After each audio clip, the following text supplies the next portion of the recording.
Welcome to season 3, episode 1 of Everyday Beam Struggle. We do whatever the fuck we want to do. Yes, sir. That's hot. Yes, sir. They really doubted us, bro. They really doubted us. They said it's never coming back. It's canceled. Like we're done, finito, washed up, but we're back. What does that fucking say? Like what? What are you talking about? We have been getting harassed for years. Win the beam, bro. Win the beam, bro. Get off my dick. It's here. I've been on like 2 episodes, bro. They can ask me. I can't help y'all.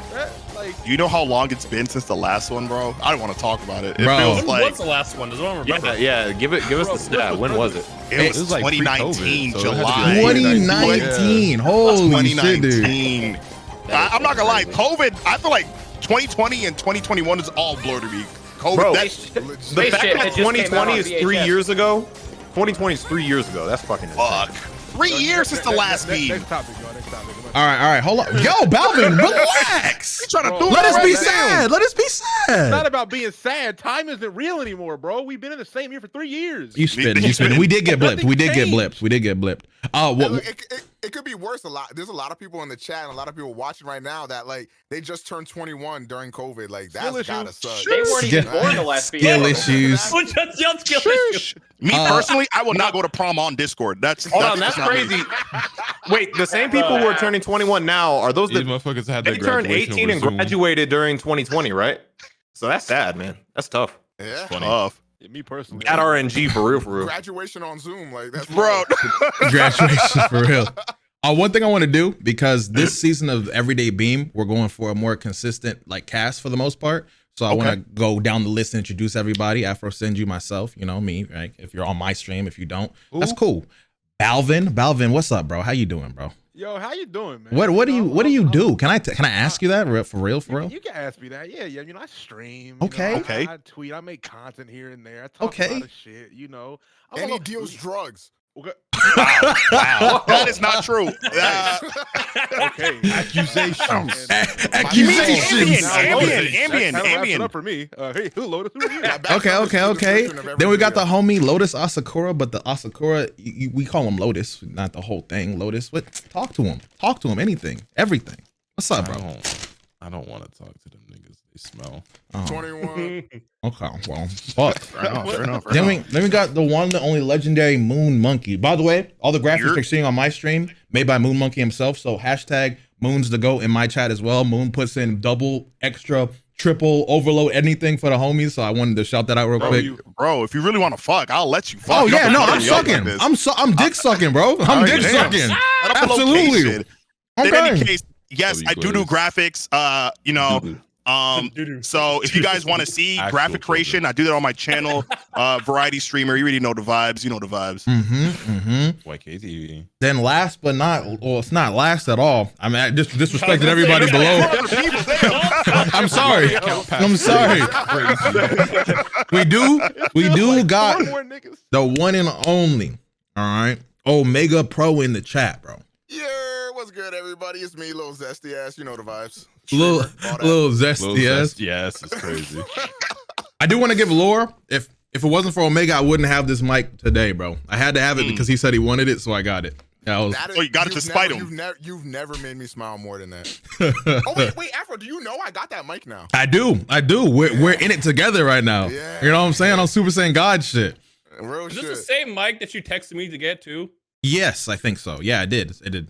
Bro, relax. You should. Bro just randomly texted me, goes, buy this like thousands of dollar mic. Don't bro, you do that to the reason everybody all why the I'm time asking ever you with, hey, that buy this is mic. because you're showing me cards that are this fucking mic, bro. Like, come on. I'm pissed off because he got Afro and almost got me with the same stupid fucking shit. I still got a stupid arcade box in my garage, never open.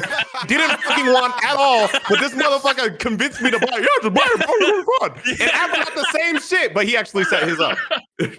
Rhyme did get me with that Every too, time as a well new one too. comes out, he still tries to get me to buy it. Hey, and don't get me started on Fogo de Chao, bitch. Okay, hold on. Don't hate on Fogo, bro. Don't hate on Fogo, bro. I was They broke. ain't never letting You that one gotta go. let that go. You really man. do. It's been like 10 years. He just found out he was having a kid. It was so fucked. Yo, Bro made me buy a fucking $80 fucking sandwich, bro. Bro goes to Fogo de Chao one time, becomes vegan. That's crazy. Yo, this Yo. meat like made for me. That's insane. That's crazy. But yeah, shit. Omega Pro, shouts to the homie. Then we have the one and only. I don't know why to this day you never capitalize the R in your name, but Rhyme Style. What's good, bro? Yo, tell him something. You're the reason why I don't do that. Right? I believe it. I remember you told me that, but it out. No, you pointed out like 2015 because I did it by accident. I'm like, you know what? I'm keeping this shit lowercase for as long as I can. You're the lore for that. Did you beat Ragnarok? Nah, I did not. That's What? You really didn't? That is No. his closest machine. Oh, He here's has the to be God of War. Here's the thing. I was playing it for hours and hours and hours. And I remember I texted D. I'm like, yo, I gotta be like halfway through. He goes, nah, you're like 10%. And I'm like, huh? Bro, he hit me. It was like, I've been playing for so long, and they told me where he's at. I was like, I'm 3 hours ahead of you, and I'm like 40% done. You hit me with the One Piece special. I'm like, I got 1,000 episodes left to go. Oof. I wasn't gonna play the background right now, but I'm playing Yu-Gi-Oh instead. That's fair. All right. Well, I was gonna hit you with a reference, but we got to do better, my brother. That's all I can say, bro. Capitalize the R today. So we can do it together. Lowercase R. I'm tired of little people and little problems. That's all I'm saying. People want to. God. It could be worse. I could have a number in my name. That fool. All right. You know, I'll take this. Lesser of evils, bro. Does anyone here have a number in their name? No, right? No, bro. Wow, Dion. Wow, Just making sure. that's crazy. Just making sure. Well, hey, we got the person accusing his friends of being filthy. C-Reacts, how you doing, bro? Talk to him. Hey, bro, I'm doing all right, man. I'm doing all right. Trying to play some 2K with the boys, and yeah. I don't know. Fasting today, guys. Staying healthy, boys, bro. I'm a little bashful. What can I say? I'm a little nervous around crowds. Rumor has it, Dion pocket watches 1/5 of the trees. MrBeast. Fuck. He tried so hard. I had something crazy. I had something crazy, but I just couldn't get it off, bro. Yo, Donnie Wild Thornberry's big fan. Bro, reading that Porky Pig script. Holy shit. All right. I'll be back, bro. For those of you guys who do not know, Dion is vegan, so there's gonna be a lot of vegan jokes occasionally. Me I personally. will clap back and I will hurt feelings. All right. Fuck. All right, and then last but not least, for real this time. For real. Hold on. Are you good? I was eating while. Okay, last but not least, for real this time, we have the one and only Thundershot, bro. What's good? Talk to him, bro. Y'all know me. I've been around for 30 years. I'm that guy you don't watch anymore. How you guys doing? Yo, what the fuck? Yo, this is the best time to beat your black allegations. I'm just gonna say, like, the floor is why yours. Is being black an allegation? But it's not an allegation. It was like I felt like he was defending it, but this is his chance, to say what it is. Black? Who's to say anymore, really? Let's go. I think that he's light skinned, really light skinned. Amen. But yeah, that's everybody. I got wished Black History Month a lot a minute ago. Happy Black History Month, Thunder. Thanks, Moon. You too. I like to call him Black Lightning sometimes. That's everybody in the call now. Platinum. Black Platinum. You can see everybody. I don't know how everybody has their stream layouts, but as they come in and go, they'll be on the bottom of the screen. If wants to invite me to 2K, that's cool.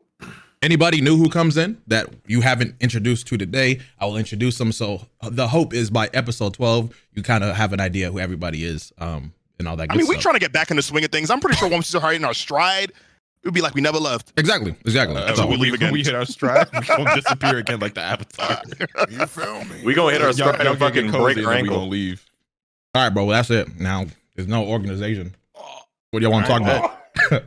All right, since there's no organization, if you guys want to invite me now, I'm ready.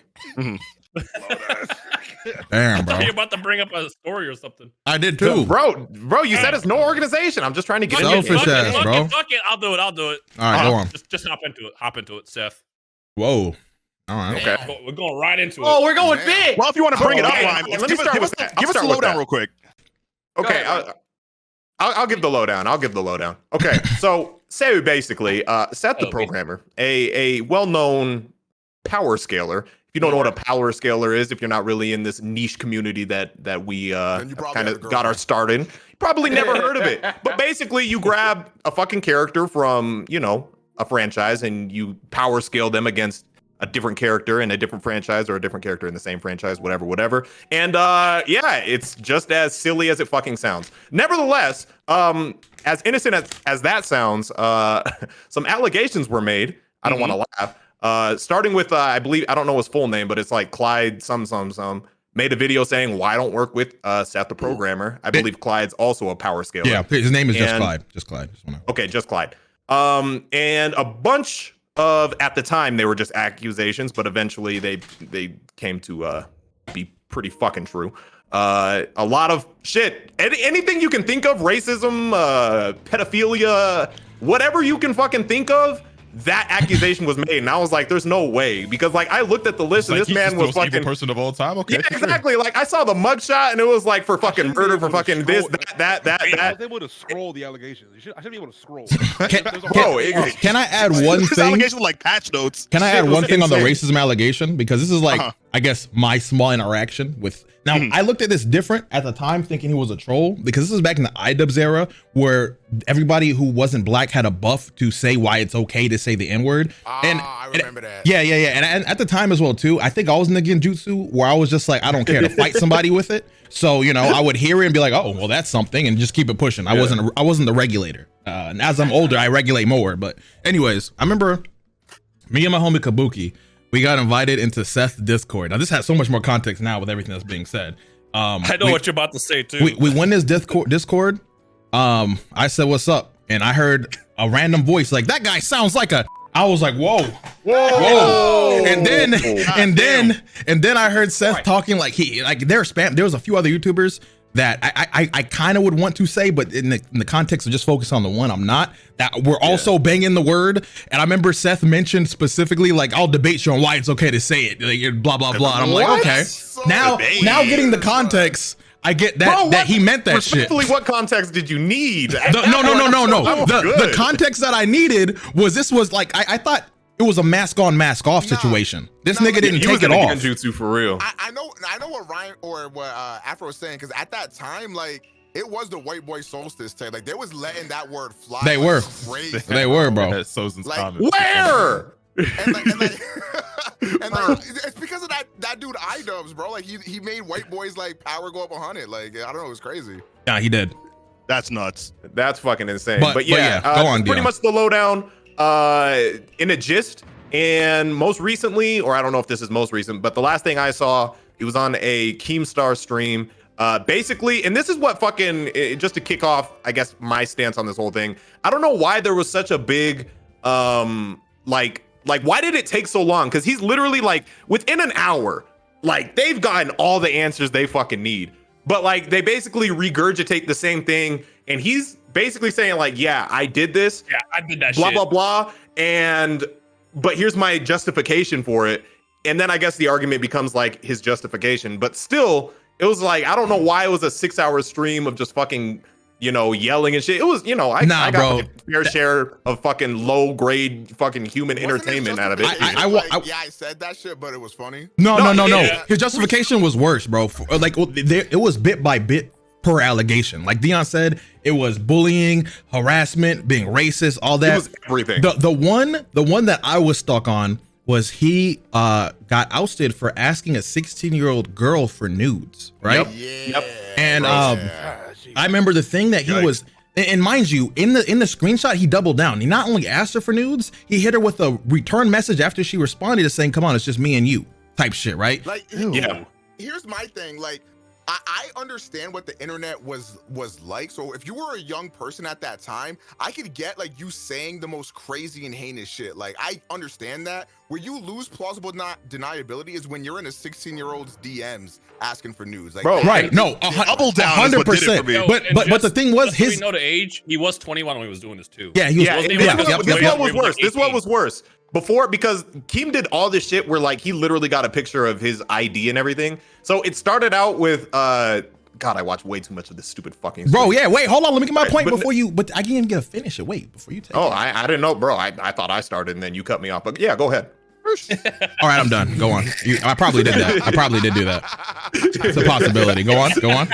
I'll be quick. All I was gonna say is about that whole 16-year-old situation or whatever. He originally said he was like, yeah, I was like 19. Like he was like, yeah, it was bad. I guess I was legally an adult, but like I was like 19. She was like 16. I guess. And then like in you know, that's bad, but I at least see what he was trying to say, but it was like, it's still bad. I was like, what the fuck are you talking about? But then he sends his ID in, and then like it's like 30 minutes later, they find out like, oh no, you were fucking 21 at that time. Like, and then he was like, yeah, we already went over that though. I said I was like between 19 and 21. I was like, no, you said you was 19, bro. You didn't. That's a huge difference. Yeah, that's the difference between possibly still being a high school senior and it's like, oh well. Yeah, you know it's like the difference between you were fucking and then being like you graduated a couple of years ago, you still talking to high school. Exactly, Like, exactly. It's like you could have been a junior in high school and they were a freshman or something, which is still it's iffy, but it's like okay, you're both in high school and then like maybe you 19-year-old junior. What? Bro, I'm saying the age difference. Yeah. The age Really difference just is 3 years. different, bro. What one thing I thought was crazy.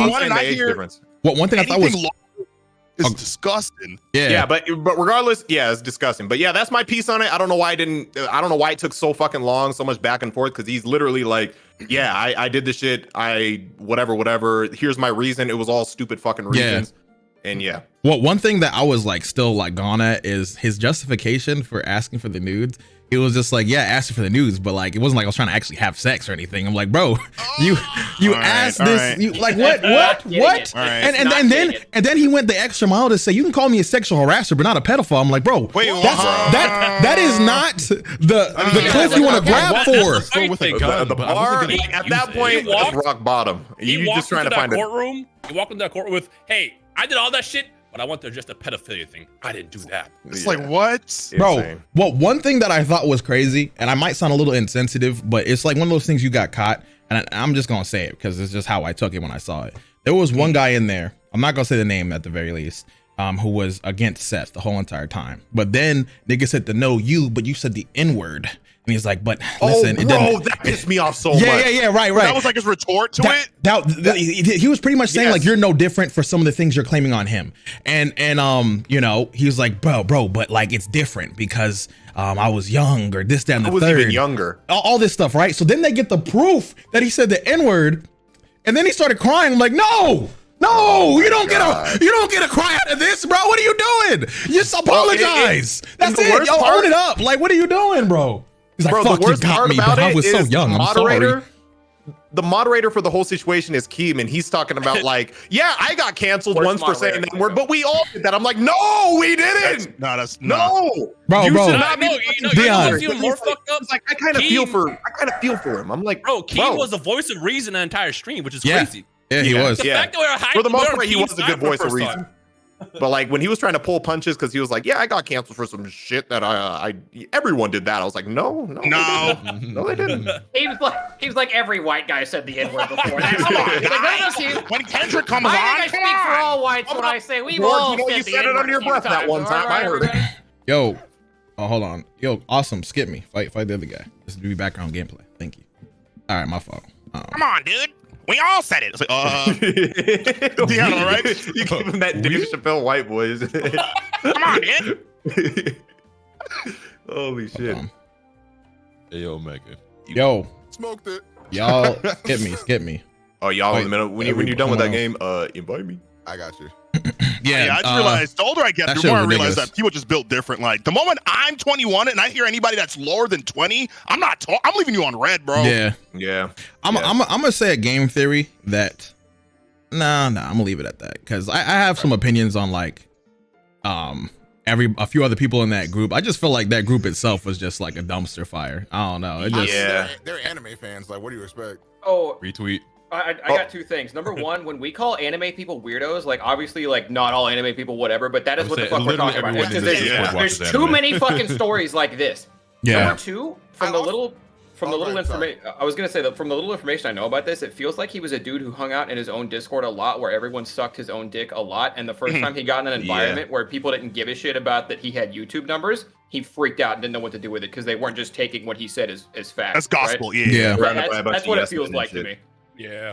Yeah, like, moral of the day, I think. Blowing him. Moral of the day, I think anime YouTubers went down a little bit from this one, bro, because he made good content, which is crazy. I think like he did. We have to talk about like a lot of, because I feel like a lot of content creators get caught up in this trap, and I feel like a lot of content creators, like, I mean, look, no offense intended or whatever, but I think a lot of content creator niggas are just losers. So you give a lot of these losers a lot of power and a lot of like influence and shit like that, and these niggas start acting out. I think that's what happened. Nah, that is 100% true. I see what you're trying to say. Yeah. I agree. Anime pro tag, like, yeah, I did it. Bro, Omega, there was a moment in that stream where he let out like a light Yagami laugh, bro. Like it was crazy, bro. It was crazy. Nigga, shut up. I ain't gonna hold you. Y'all know me, right? Lotus can tend to be very judgmental off his first interaction with people, but Lotus has tended to be right. And I remember my first and only interaction with Seth was on Twitter. This was years ago. I don't even know if you guys remember this. Ryan made a tweet. I was about to say, I know exactly where you're going. Yeah, Ryan made a tweet talking about like how stupid power scaling is in Dragon Ball, and this was not about no YouTuber. This was not about a video. No, Ryan was just talking about.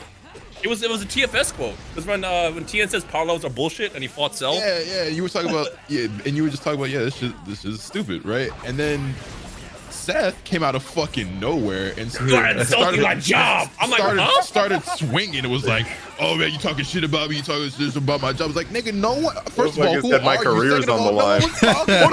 He's like, how dare you? So I remember I jumped on the tweet and I was like, because this is my first time ever hearing about that nigga in the first place at that time, right? And I was like, there's no way this dude's ego is so ridiculously inflated that he thought from this random tweet talking about Dragon Ball, you were immediately talking about him.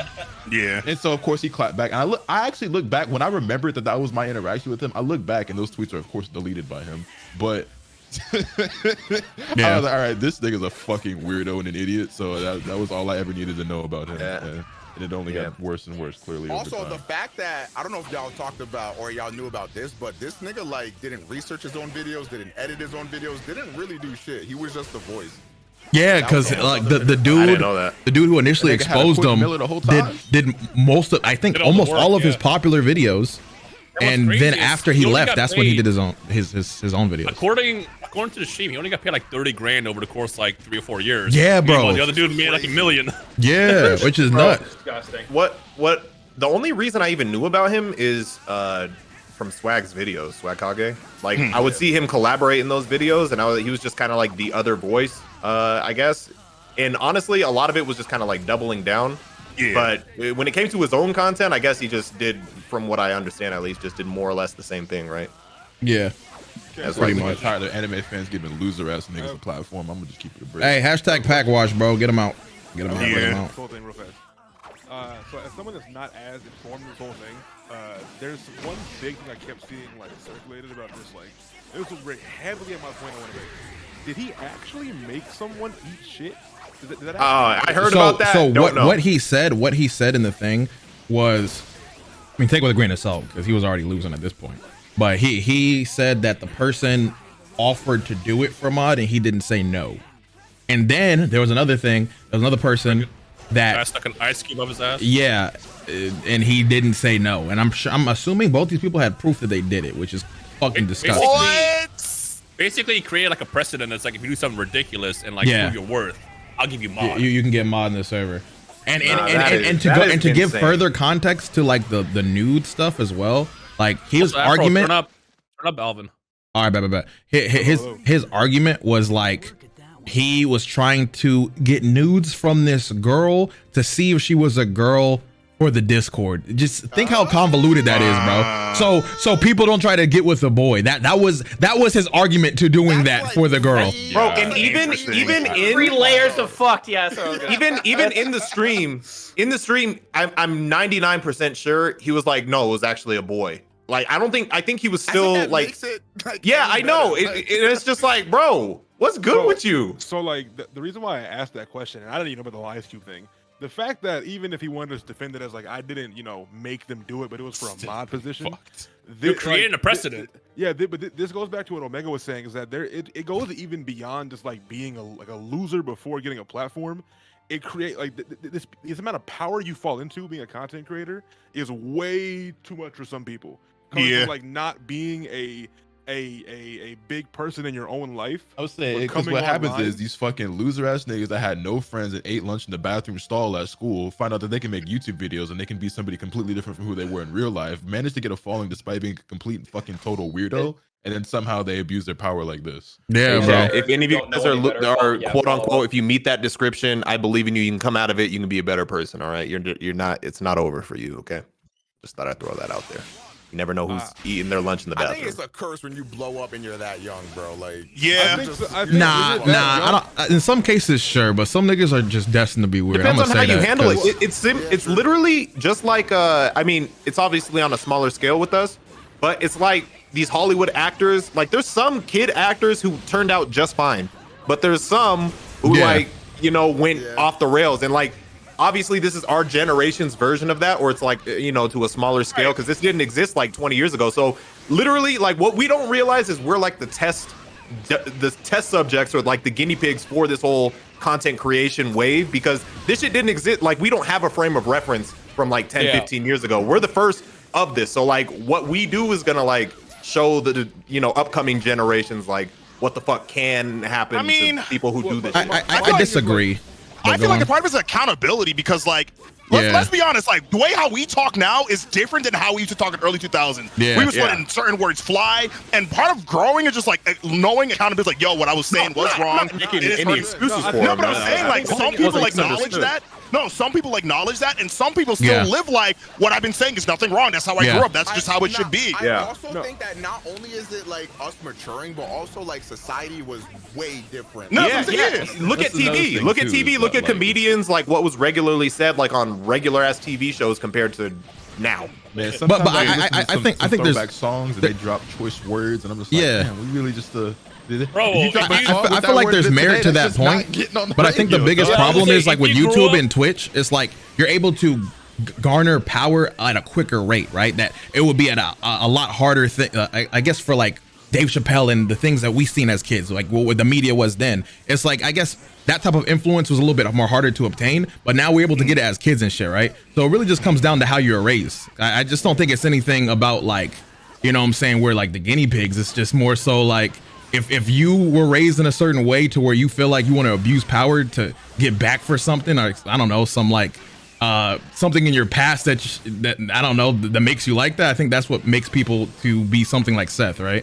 Because I know at the ages of 19 and 18 or 17 doing this YouTube shit, I had no like thought to put somebody down or do any shit like that, you know? You know, now that you say that, like, I've been on YouTube since I was like legitimately 13, and yeah, there's nothing like. No, I think. Yeah, so I you got a point there, Afro. No, I think both sides are right in this. Yeah. I think like whenever you look at it from the perspective of like, I think objectively speaking, whether you're a child actor or a child content creator, kind of falling into this position of like notoriety and influence and power, whenever you're a younger, especially, even though, you know, God bless, none of us are like that.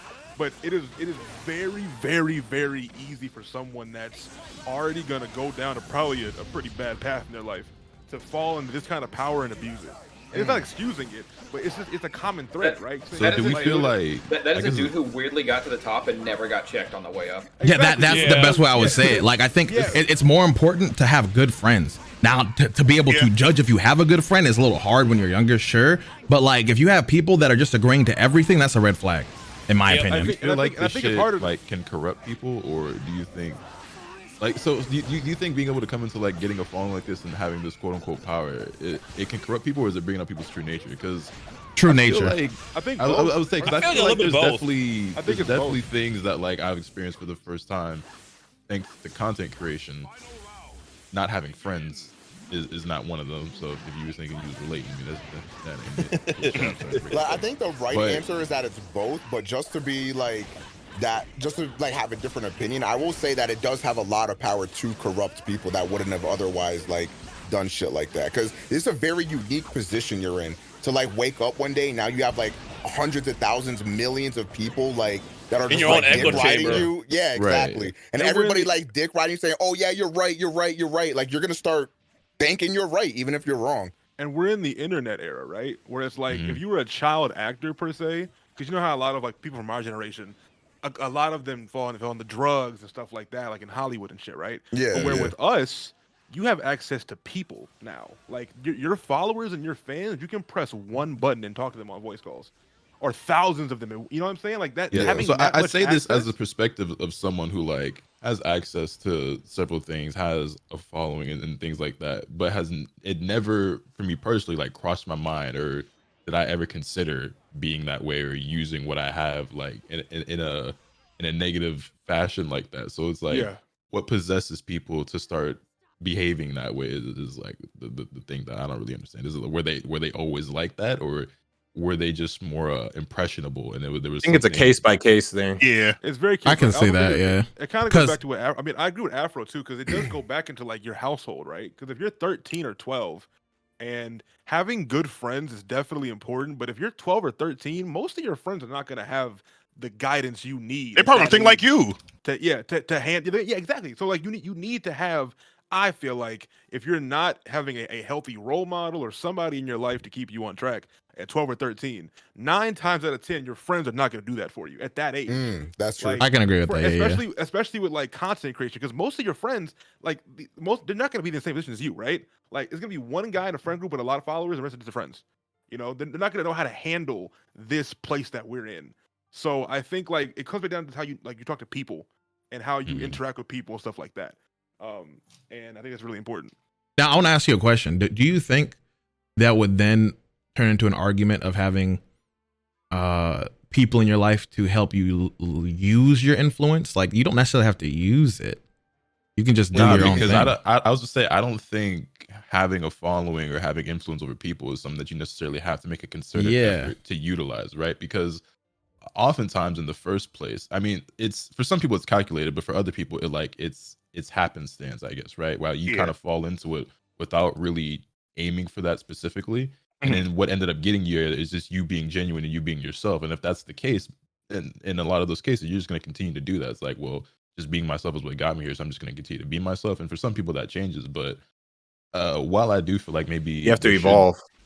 I mean, yeah, but I guess some people definitely could benefit from there being, like, I don't know if you want to call it a service or what, but something out there that could help guide people and how to maybe not even necessarily use what they have, but understand what they have. Because I think that's another big issue as well, is where people aren't even aware of the influence of the power that they have once they get to a certain point. Yeah. And so they accidentally do things. You know what I'm saying? Just out of like ignorance or just unawareness. Yeah, that can happen. I think I agree with that a lot, in that like I don't think there necessarily needs to be, I mean, it would be helpful to have some kind of like guide out there to guide someone through this, but I think it more so leans on what you were yearning for as a person whenever you're younger, especially because whenever I got into this like this content stuff, I wasn't really yearning for like friendship. I already had that, you know.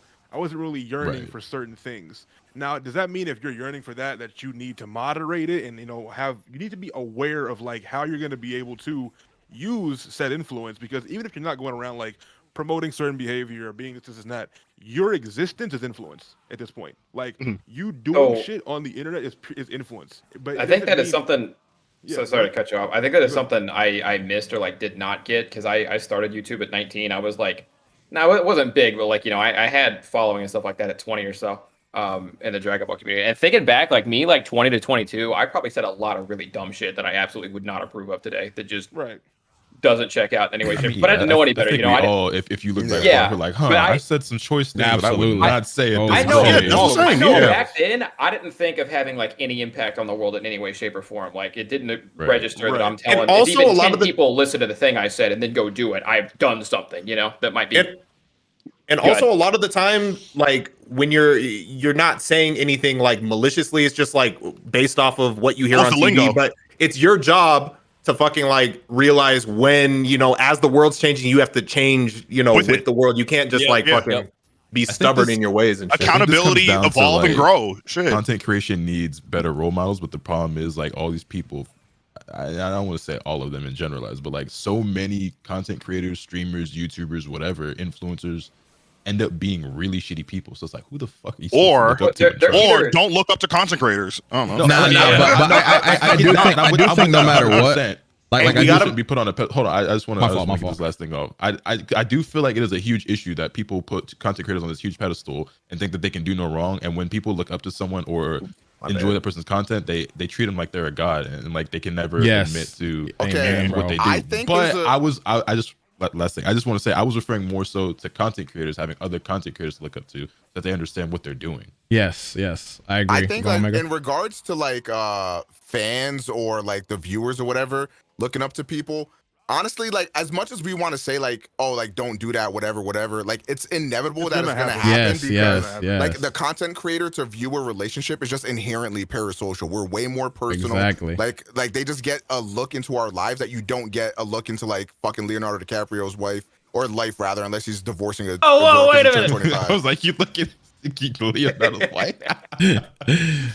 Sorry. I agree. I agree. Go on. Yeah, and I agree too, because like it's really easy to say that, but when you think about it, like we haven't been in fucking like middle school or high school in forever now, right? But kids now and that even younger than that, back's cricking. They're gonna be.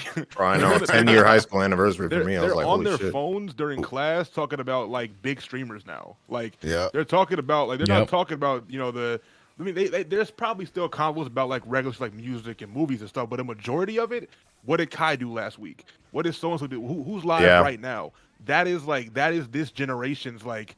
That's their inspirations right there. A lot. I mean, but even still, like we probably didn't have like streamers, but we definitely had like rappers and stuff, and people were still looking up to them. We had rappers, music artists. There was different like people in the public, and it was up to you to discern. So I don't know if that's really much of an excuse. It's still but you didn't get to know them personally, like I couldn't watch 50 Cent like every day. Yeah, see what he thought every day. Like one of the biggest problems with this space specifically is there's a lot more chatting that a rapper just doesn't do. It's like. People are going to stream for hours and hours on hours, and the people that are sticking through it are going to start taking the lingo. And let's say they even go in the Discord, right? They're going to start, like taking any advice they say about life to heart. It's like there's just natural levels of influence that you just can't ignore. So I feel like because that's going to always exist with this platform, there does need to be better, role models out there. Because, for instance, like, if you want to say it on a small degree, not saying that this is like a bad thing, for instance, but you got people like on Miskiff's stream or even on Aiden in their stream, like, they have like the basic thing of like saying W or poggers everything. They're then doing that and spamming it other places, right? Now it's not a bad thing, but imagine if someone goes the extra mile and has a habit that's clicky, that is a little bit more toxic, and they start spreading it. I feel like, it's like you got to be careful of what you're putting out there. Especially when you're young, bro. Because like whenever you're 12 or 13 or 14, you're really impressionable. You're really vulnerable and susceptible to be like to mold yourself after your idols, right?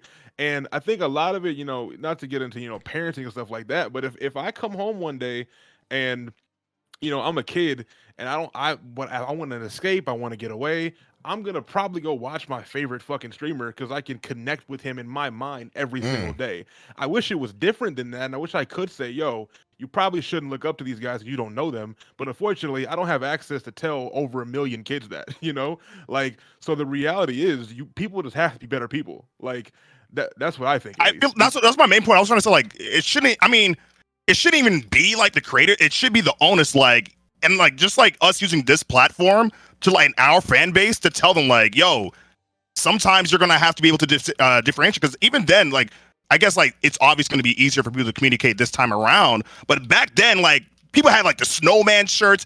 Like it was kids like we were like in high school wearing the snowman, not even know what the fuck that shit meant, and people were like throwing up and like a lot of times like we're probably looking up to a lot of artists doing things and things like, oh, this is what they be, because that's what we looked up to. Obviously, it's a lot easier because like we have that connection, but this time around, I feel like it still has to be, regardless of the era, it still is up to the person, because some people, not everybody falls into that, oh, this is my God, this is my king, this is, you gotta, I feel like it's up to us to like, at the end of the day though, like, the thing that I feel like should content creators feel this responsibility to like, pretty much like raise their audience or whatever, like, yeah, I don't want that responsibility either, but that is inherently something that comes with it, like, if you're gonna be a content creator, like, you just have to. But I also think we have a responsibility to tell, like, yo, chat, think for yourself. Like, and I feel like, yes, in the same space. Yes, in the same space, people are gonna look up to us regardless of what we say or do. But I feel like it's our job as content creators to also say, chat, be your own individual. Like, don't. I agree. I feel like it's two sides of it.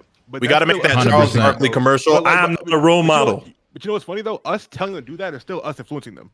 Like us saying to be your own person is still influencing. But it's influencing them for them to have them self-interest. Yeah, it's for them to put themselves first. But it kind of goes back to the point that we're gonna do it regardless. Like, is that even if I say go be your own person, we still are giving them their track. Yeah, whether willingly, unwillingly, knowingly, or unknowingly, like it's gonna happen. And again, like you said, I'm definitely not in the mindset of like I want to raise people that watch me, but like it's just being more mindful of like shit that you say and do definitely impact somebody's like decisions. And the thing is, this is us. With this convo, it's kind of hard because like I think to larger scale than just us, to the guys that have like 50,000 people watching them all the time. You know what I mean? Like that reach is way larger.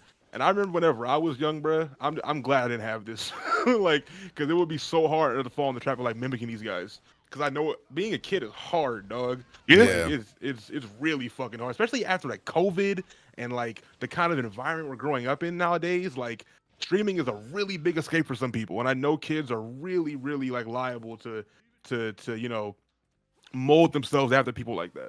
Do you think? Do you guys think that being, let's just say, like a streamer is now more influential and more and people are more impressionable and susceptible to that than like being a rapper? Like when I mean, even the rappers got on Instagram and going live on Instagram these days. On Twitch. I think back to like all the music I grew up listening to, like all my favorite artists and stuff are like big druggies and stuff, you know what I'm saying? But like I've never tried drugs. I don't even drink alcohol, you know what I'm saying? So like me growing up, like even though that's this type of stuff I was listening to and that's the type of stuff like a lot of my favorite artists were into and talking about, it never interested me to try it. But there are other people who are more susceptible to that. But it feels like kids these days are way more susceptible to mimicking or copying streamers. You remember Bunk Gang?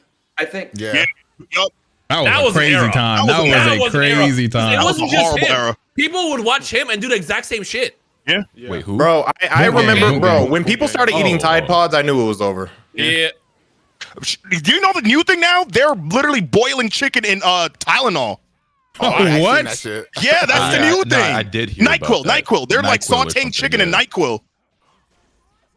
Yeah, so back to the original question. I think back when they were living like a super, like when we would look up to musicians or artists or whatever, they were living, or even movie stars, such a like much less obtainable life that it wasn't realistic. So you could hear people, you know, singing about doing whatever or rapping about doing whatever and knowing that like, okay, I don't do this, but whether you're living vicariously or not, you're just doing it because it sounds good. It doesn't seem realistic to you at all. Sure. What streamers do is so much more personal, but also so much more obtainable. Because like, you know, they're just talking or playing games or doing this. But then if they talk about like, oh yeah, and I do coke on the side or some shit. Well, the thing is also, like I say, because like even teenagers, right? I feel like obviously as you grow older, you mature more and your brain develops more. You're able to think more for yourself and make these conscious decisions. But music got like a lot more personal for me, a lot more relatable. Like we all have songs where you hear a song and it's like, damn, this song sounds like it was made just for me, right?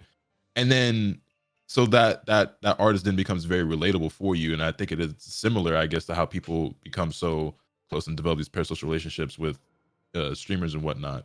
But again, I guess like the influence people take away from it is like different person to person. But I don't know. It's just interesting to me because the stuff I see a lot of people mimic and copy from streamers just feels like common sense to not do, but I guess it's everyone. I don't know.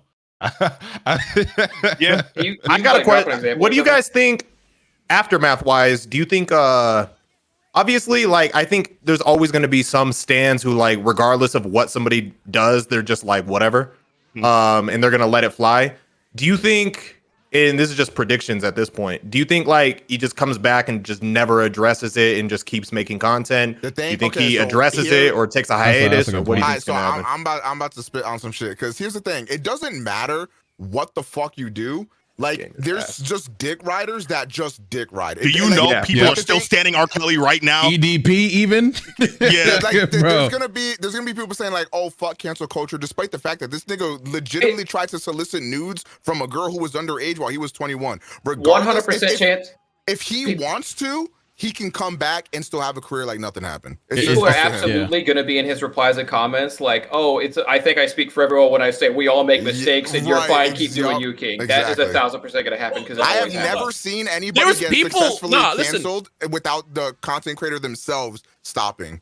During that stream, there were people literally defending him like, no, I didn't do that shit. Despite him being on the stream saying, yeah, I did all that shit. I'm just not a pedo. But the people watching in the chat were like, nah, I didn't do that shit. That doesn't sound like he actually he's admitting it. And another fucked up part too is a lot of niggas in the anime community are exactly like Seth, so they don't see no problem with what he did regardless. Yeah. Half of them have like, you know, girlfriends in high school pulling up on their fucking pickup truck. Bro, oh my gosh. well, one thing I want to ask, this is kind of like a segue. I don't want to actually segue too crazy because this is a little disrespectful, but did you guys hear about the deep fake issue with that one streamer? What's his name? It wasn't just one streamer. I think it was multiple. Well, I know what you mean. I know what you mean. The one streamer who kind of like made no, I'm talking about the streamer who got caught. The streamer who got caught. Yeah. I thought you meant like on the website. There's a lot of people on that. Bro, what I fucking heard. Who wants to break it down?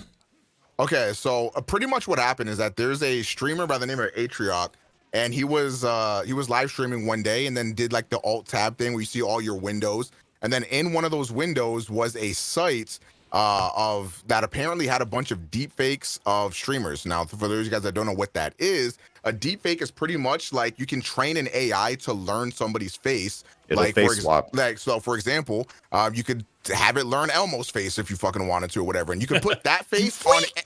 And you could put that face on anything you want to. So what people did is they took a lot of female streamers' faces and superimposed them over like pornographic videos. And this streamer was caught looking at that.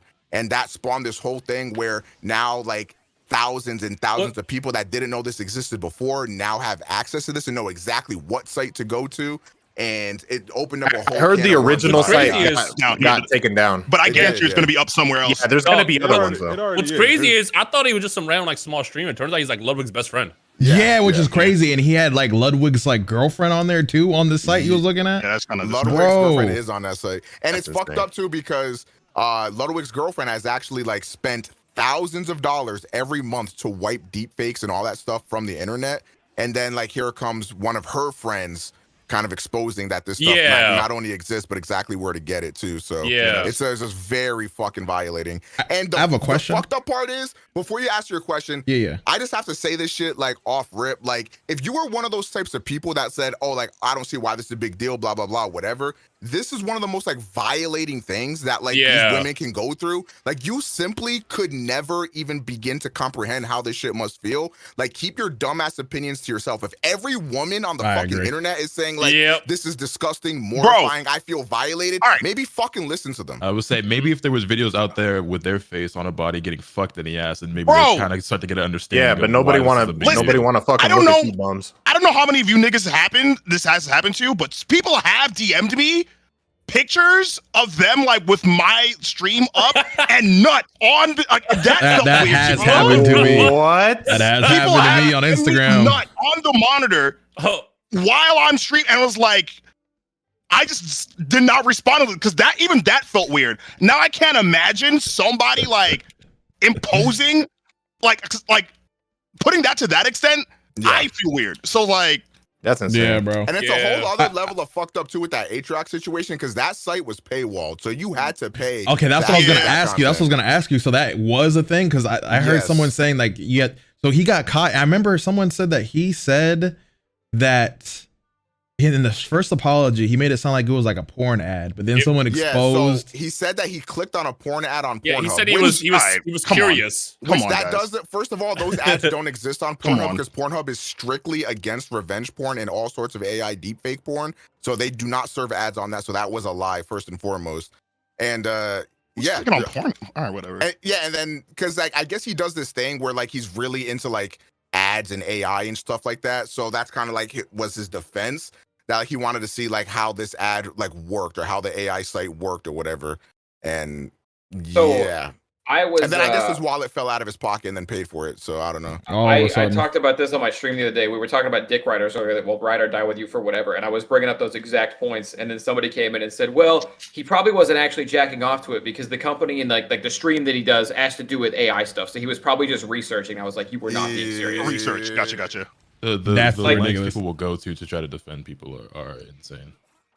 But you know what's crazy though? Even hypothetically, in whatever universe he might have just been researching, it's still weird. Like, it's still weird. I don't give a fuck if he was beating off or not. Going through that links to find that shit and paying for it and looking supporting up it, of your peers of women that you know. especially it's weird in general. Yeah, flat line. And here's another thing too. I saw a lot of takes that said that this was only weird or primarily weird because he knew the girls. The fact that the deepfake AI porn shit exists at all is what's already really weird. That's just worse that he knew. It scares me because it makes me think of like other possibilities. Like we're gonna get to some point in the future where like motherfuckers are like framing people with AI. Like, oh yeah, he's the one who shot. 100%. He's the one who shot up this fucking I don't know Thor or some shit. Of which, I'm gonna put his face on there. Like that shit's creepy. I don't know the details of it. I saw Moist Critical's video earlier. There's a guy who recorded himself basically being live for, I don't know, X amount of hours. Oh, I know what you're talking about. I didn't hear this at all. And then, okay, so he went live, but it was actually just a recording. But it looked like he was live. And the entire time he was live, he was talking about, like, chat, I can't respond. If I bring up chat, my chat will crash. So he's just playing games casually. But he wasn't actually live. He was out killing somebody. Wait, he was doing that as an alibi? Yes. What the Whoa. fuck? That is nuts. Crazy. Yeah. That's nuts. That's insane. That's nuts. And the only reason why the cops even thought to like go look again is because they saw some shit on CCTV that was like, wait, this is kind of weird champ type. So he almost got away with that shit. Wow. That's actually insane. I gotta watch that video. Nuts. But man, I feel like AI in general, man, that shit getting a little creepy. They gotta police that. Like, imagine if this whole thing happened with Seth, and Seth could have been like, "Nah, that wasn't me. Like, they just AI deepfake that." Like, he did try to imply shit was fake. The screenshots were fake. He had his quote unquote lawyer in there. He was like, "Yeah, 90% of this is fake." I'm like, he already admitted 70% was real, motherfucker. You can't come in here now saying it's fucking fake. Get a better client, dumbass. Holy fucking shit! Oh, spit, bro. I mean, this type of shit has been around, and like now it's getting worse. Because I'm pretty sure, like, we've all seen people like take, like popular like singer artists, like, oh, new Britney Spears nudes, and then like they just like do shit like that. It's like, wow, yeah, like a Photoshop. But now it's to the point where they could like replace whole entire porn stars. videos. I saw somebody put like the girl from Frozen on a, like, this looked so weird. Like it had like a CGI head on a human's body, and it's like the fact that we're at this point. Nah. Yeah. Nah. But that's the thing. Like, it's like, how do you? I agree, it needs to be policed, but I'm like, how do you police it? How do you police? Yeah, that's what going back to both these stories. Here's a big question though: redemption. How do you feel about redemptions? Like, what can someone do? I feel like, here's the thing: when someone fucks up, not talking about issues specifically, when someone fucks up, I feel like everyone should get a chance to like get like a second chance. Nah, what they do I think it depends on what it is and what this story that we're on is you handle this story on a case by case basis. Yeah, the stories we're talking about are not the two stories you want to roll into redemption off of. That's what I was saying. That's what I was saying. That's what I had in my head. In general, I think one thing about the internet is like your shit is gonna live on there forever, right? Bro, dunk. So not only does it matter on a case per case basis, but like I ultimately think if you get exposed for some crazy shit, you're just fired. Like you can still be a good person in real life, but that doesn't necessarily mean you need to be a good person on the internet anymore. Like we've seen what you've done forever. Here's what I think. I think like it's gonna depend on obviously what the offending case is, and then also how they responded to it. I think matters a lot. Like the way that Seth responded, bozo forever, no coming back. Like he may have had some plausible deniability with some of the things he said, but the extent that he went to, and then him on that Keem interview or whatever, he's gone. Like that. Like there's no coming back from that. Yeah. I also think like it kind of goes back into a point earlier Omega made, but like I feel like redemption and stuff like that is not only is it case to case, but it doesn't matter to some people, because for some folks, like we talked about earlier, there's people that are not going to give a shit what anybody does if it's a certain person, right? Yeah, right. And there's a lot. I feel like there's a certain creator we could kind of throw into this who hasn't done something on the level, but is a very good example of somebody who having a lot of influence and not necessarily knowing how to properly utilize that, and not taking certain accountability for some actions, and someone who everyone acted like he was about to lose his career, but it's like, no, nigga, because y'all are gonna dick ride him and support him no matter what. And I actually like this creator, but I very much not like how he handled a certain situation. But I don't want to know what you're talking about. But that segue crazy. I'm scared, bro. I know. Well, I'm talking about Kai with the whole situation. Oh yeah. That was the fucked up part is I thought of 3 different creators. I thought of like I thought of a bunch of people. It's really sad. It's disgusting. But yeah, I mean, one, this is not to cut you off, but one, I mean, fucking Keemstar. Like, Keemstar has been around for 20 years, bro. You know how And much shit he's Keemstar has done? done some of the worst shit ever. He's one of the most. He has, bro. He's back to back to back to back to back to back. Yeah, no, And and in all reality, like if Seth wanted to just act like this shit didn't happen and just keep making videos like everything, he would just let there's time still do gonna his be, thing. There's still going to be thousands of people who watch him anyway. Unfortunately, time is literally going to be like the biggest like forgiveness factor, because then at some point it won't be, oh, isn't this guy that found the AI? It's gonna be like, it's like, what did he do again? Man. They won't. Yeah, like, he's that one guy who did that one thing. that one thing. Hey, That was What OD. the fuck was that Pokemon streamer who just came back as if nothing happened? Nappy, right? Bro. Bro, Dude, he Nappy came back is to the stream crazy, as bro. if nothing happened. It was the night before Christmas, bro. That nigga, yo. Oh man. Not a hot bro. What? And the thing is, the only reason why he even lost viewership is because he went away for so long. Like, people were begging for that dude to come back when he like made his original, when he stopped uploading or whatever. Niggas still wanted him to come back despite the heinous shit he did. but you know what also kind of sucks though on this topic of redemption? I feel like with how social media and like social persecution, I'll call it, has been like perceived now, there's not even really a level of there is no nuance anywhere now in any conversation, right? So like, for example, the Kai thing.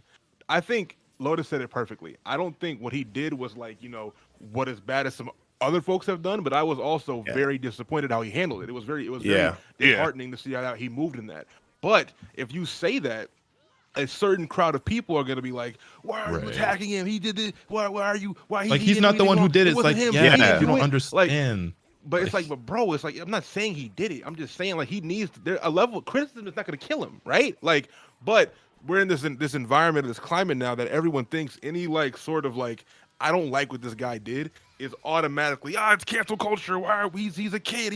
He's young. He's this and that. It's like, bro, do you not want your creator to grow? I would like, say no. There's a he's difference between trying to teach people accountability and then like making them seem like they're the spawn of Satan. There was another dude, I want to bring it up, but there's another dude that be like doing some wild shit, and it's like, yo, but he's only a teenager. Like, bro, that shouldn't be the go-to excuse. I know exactly who you're talking about. So sick and tired of that. They're just a kid. Bro, he's just a kid. I was like, bro. At what even point when do I we was that start age, I was holding thinking like people that. accountable and teaching them to be better human beings, bro. True. Well, hold on. What about Brother Nature? Brother Nature. Oh, I forgot about that dude. Holy shit, dude. Well, here's why I'm gonna bring this up, because Brother Nature got canceled for shit he was tweeting when he was literally 12. Like he was actually 12. He was a dickhead. Got canceled. He has some dickhead. He got canceled because there was like a whole a whole scenario that happened. He was at like a restaurant. Apparently, he was just being an asshole or something like that. I don't know. That's another situation. I'm talking about the first time he got canceled because people. I wasn't there for the first time. He got canceled. I didn't even know any of this. Yeah, and then they dug up some wild tweets from him. Then he got like 12 or 13 years old, and everyone was like, I know that's wild. Canela and then just died out. I was like, oh, okay. but I'm pretty sure. I know about the old tweets thing, but I'm pretty sure like that was one instance, and people kind of moved on from that. I'm pretty sure. Yeah. The restaurant thing is what really got him out. Yeah, it was a restaurant thing, and that's crazy. That was like 4 years ago now. Yeah, but I think a lot of his clout that he garnered at that time was hanging out with like FaZe and them. So when that came out, they just stopped hanging with him. So yeah. He also was like known as like the happy, positive guy of the internet, right? And then like he got in a video of him getting his ass beat. Of him being an asshole first, and then getting his ass whooped. Yeah, and then he got his ass beat too. I didn't see that one. Damn, yo, he got canceled for real. That's crazy. He got fucked up. Yeah, he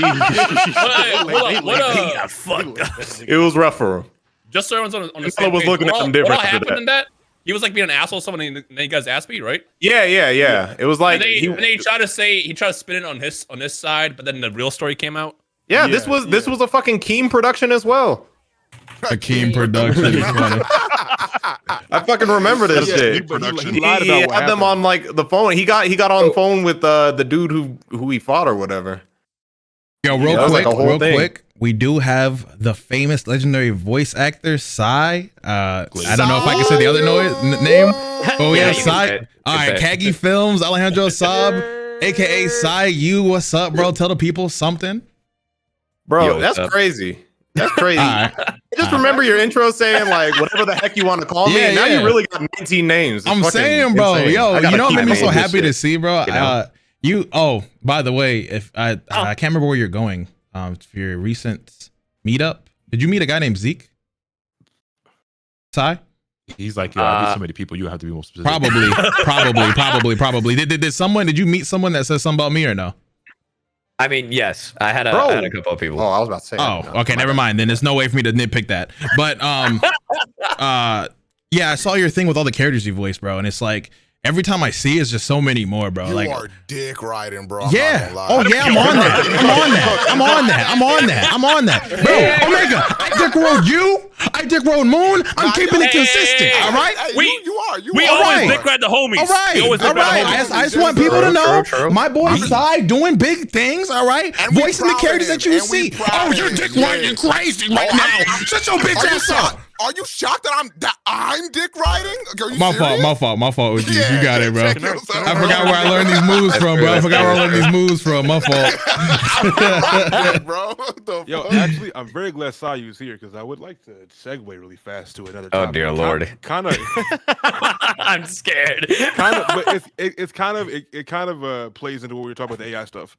So did y'all see the AI voice acting thing happening recently? Yeah, you're talking about the Elden Ring thing. Yes. Yes. No, I didn't. Break it down. What's the story for that? So there was a video so it's already an existing thing, but there's a video on Twitter going viral right now of like someone on Twitter took Ronnie and Melania's voice, put it in an AI cloning thing, and posted the clips on Twitter, and it sounded a lot like them. And the point of their tweet was like, this would be great for modders to like, be able to create much more in-depth and creative mods with dialogue, because now AI voice cloning is getting so good. You can create like really cool mods now. Yeah. And there were people that were like, there's the two sides to it, right? It's like that I've seen at least. It's this is really cool for creation and art, and this is like really cool for mods. Then the other side is like, but what about voice actors, and what about paying people to do this for you, or what about the consent of the voice actor themselves not giving you consent to use their voice for something that they're not doing, right? And I saw a lot of takes on this. I haven't spoken about it yet, but I feel like I don't want to put you on the spot, Sayu, but considering that you're our voice actor here, I would love to hear your opinion. Everybody else on that. Excuse me. I also did the voice of Puss in Boots and the W Awards. Bro, that shit was hilarious. I was there when you guys fucking debuted that shit. I was fucking dying. I really thought you were just gonna play the trailer and then these motherfuckers voiced the whole thing. That shit was fucking hilarious. Okay, I'm sorry. Go ahead, Sai. No. You're fine. We got two voice actors in here.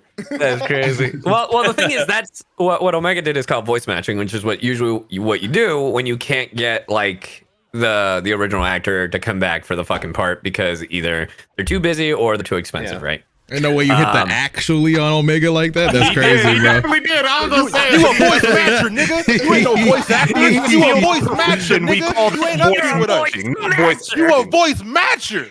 Hey, you still, dude. There are some of those jobs that pay really well, so I'm not You're even a great fucking voice judging. matcher, matter of fact. I'm saying, bro, I need you to dialogue my biography. Let's talk about it, guys. How much, bro?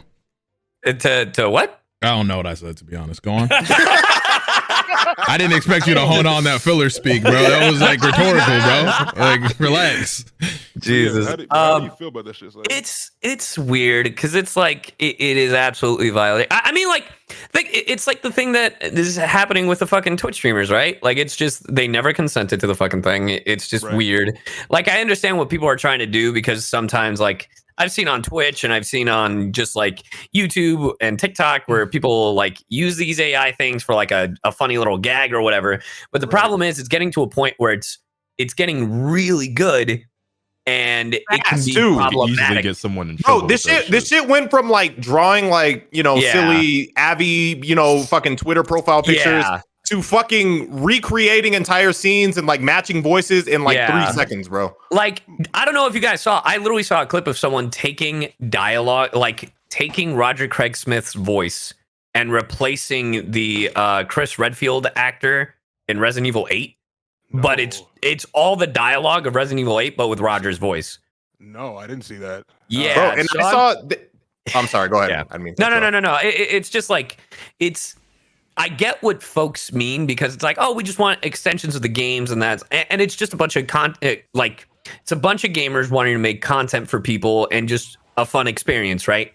But they don't take into consideration the ramifications, right? Because someone could literally take the fucking voice, and people have done this already. That's the crazy shit. Because people have taken like dialogue from people, even YouTubers, and just recreated saying heinous fucking racist shit. Right. And people have had to come out and say, it's like, hey, yo, that is not fucking me. Right. So yeah. That's what I was wondering. It's like, what's stopping somebody from just like taking my voice and making It's me not. say something of the most ridiculous stuff Because there's no policing. I saw two things that creeped me out. One, it was cool at first, but then you watch it again, it's like, that's fucking creepy. Somebody, basketball fans, you guys are gonna know this one.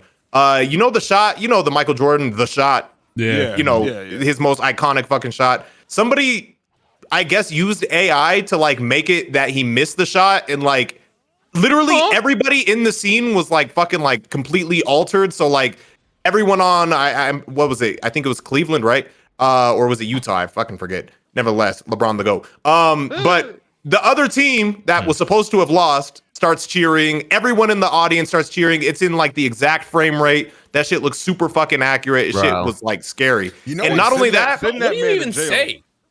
You know what's scary? Like we could like unironically alter human history. Like right now. 1000%. It's fucking like, it's what scary. do you even say when like something pops up like that?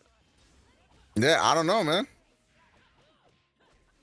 Before we get too far away from it, because it was when it got brought up, Balvin mentioned that the initial person who said like, oh, let's do the AI modded voice thing pointed out that, oh, well, this is going to be good for modders and shit like that. If I've learned anything from AI artists and crypto bros and NFT people, it's that if you were doing something that you know is incredibly heinous, be super over positive with it.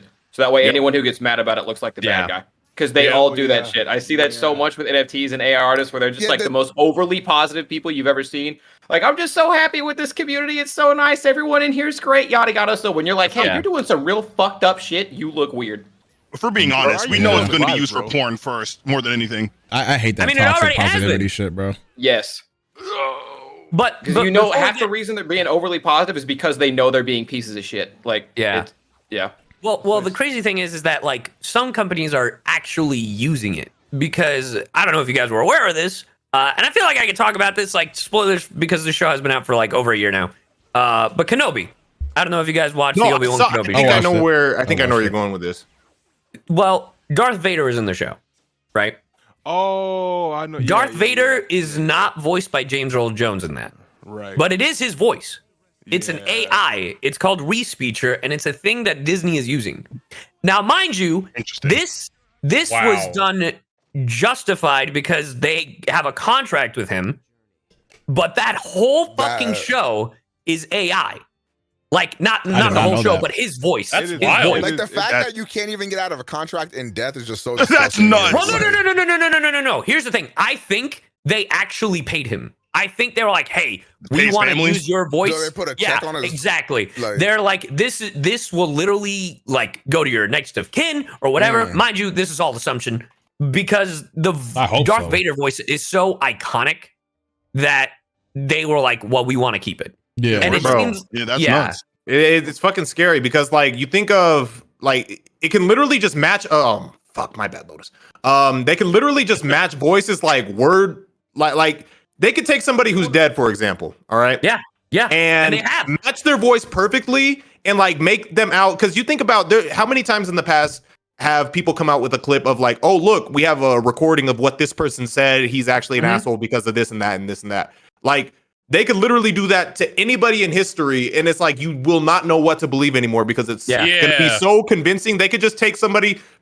All right, I'm going to just worst case scenario. What if they took like, they can match Martin Luther King's voice and make it seem like you were gonna bring up MLK. Bro, I'm just saying, like Black History Month, bro. They're gonna try to do us wrong at some point, and they're gonna be like, "Look, we have a recording. Look what he actually fucking said." Can I clarify real fast? James Earl Jones is not dead. Yeah, I was gonna say that as well too. I was waiting. Well, yeah, I know That's what I'm saying. He is retired. He is like a 93-year-old man. I thought the nigga died. Like, Omega killed that nigga, bro. Yeah, my chat was like, "Hey, yo!" He just turned 93 like 2 weeks ago. But he is retired and he didn't want to do the Darth Vader voice anymore. So I'm sure that he signed some deal with Disney where they are allowed to use his voice in Respeecher. And by the way, the same is for Mark Hamill, if you didn't know that. Because in the Boba Fett show, he came back, but Luke came back, and his face is deep faked, and his voice is not his voice. That wasn't Mark Hamill's voice? No, that was also AI technology. I know he was deep faked, but I had no fucking so scary, it wasn't. So it wasn't. They need to police that shit. So this is what's gonna happen too. Like, I feel like obviously there's a billion like negative outcomes of AI. Yeah. But what do you think? Because I used to work. Dino's gonna roll his eyes. Here we go. I used to work in the game industry. It's a lot of fucking work. It's a lot of like, and I was like a small cog in the fucking machine. So like the amount of work and effort it takes is insane. And I'm not even saying like this is a good thing that AI could be used on. But like when it comes to like those crazy hours that like you could get an AI to do, like for what do you guys think about that? Like, do you think? Why would I roll my eyes? Like, no, because whenever I say like I worked at 2K, it's like, oh, here we go with the I worked at 2K type. No, I make fun of you for being vegan, not for 2K. Bro, you can make fun of me for anything. Don't worry, bro. You a bitch. Anyway, so anyways, to answer your question, I think there's good that can come. Are there out of any anything. Like there's a lot of good that can come from AI for sure. But it is also very scary and dangerous, and like we gotta have something in place to regulate something like that. 100%. It's just way too much power in AI. I feel like we're gonna be too far gone at some point. The problem is we need to police technology. Period. You know what? Whether it's cybersecurity, AI, all this deepfake shit, we need to police that somehow. And no one's like, our internet laws themselves aren't even caught up yet. Like we're so far behind for DMCA and shit. Yeah, bro. Yeah, that's what it needs to come down to. Just laws for it. To be honest. Well, here's the crazy part, because like people don't realize how crazy the voice AI has gotten. I literally saw a fucking YouTube short the other day. I'm someone who didn't realize, because dude, like people's it's worse than you fucking think, voice because not even being real people is news to me. Dude, it's worse than you think, because literally I saw a YouTube short of a guy that found a website. I'm not gonna fucking name it, because why the fuck would I do that? And he just said he read an excerpt from like a book of how he would normally read it. Like he'd just be like, oh yes, so and so went to the store and blah blah blah. And he just did that for like 30 seconds. And then he just typed whatever he wanted, and it would repeat his voice, no artifacting, just sounds like him. But the shit that's wild is you can adjust the stability and how the diction can be. Yeah. See, like so the AI, the AI literally breathed. It literally went. It's like, hi there, how's it going? The thing is, like, something like that is so great, because let's say somebody like couldn't like speak or whatever and had to like. And like, you know what I mean? There's a lot of great uses for that. But then there's also like, oh, a business can save money by not paying actual talent just by doing this AI thing. Then like it has so many negative implications too. Like all the positive stuff it also AI art, bro. My first experience with like the voice AI shit was somebody linked me a Playboy Cardi song once. And I played it and I was like, yo, this shit kind of fire or whatever. Like this some new shit. It's some, you know, it's very common for like leaks and unreleased and all this, whatever.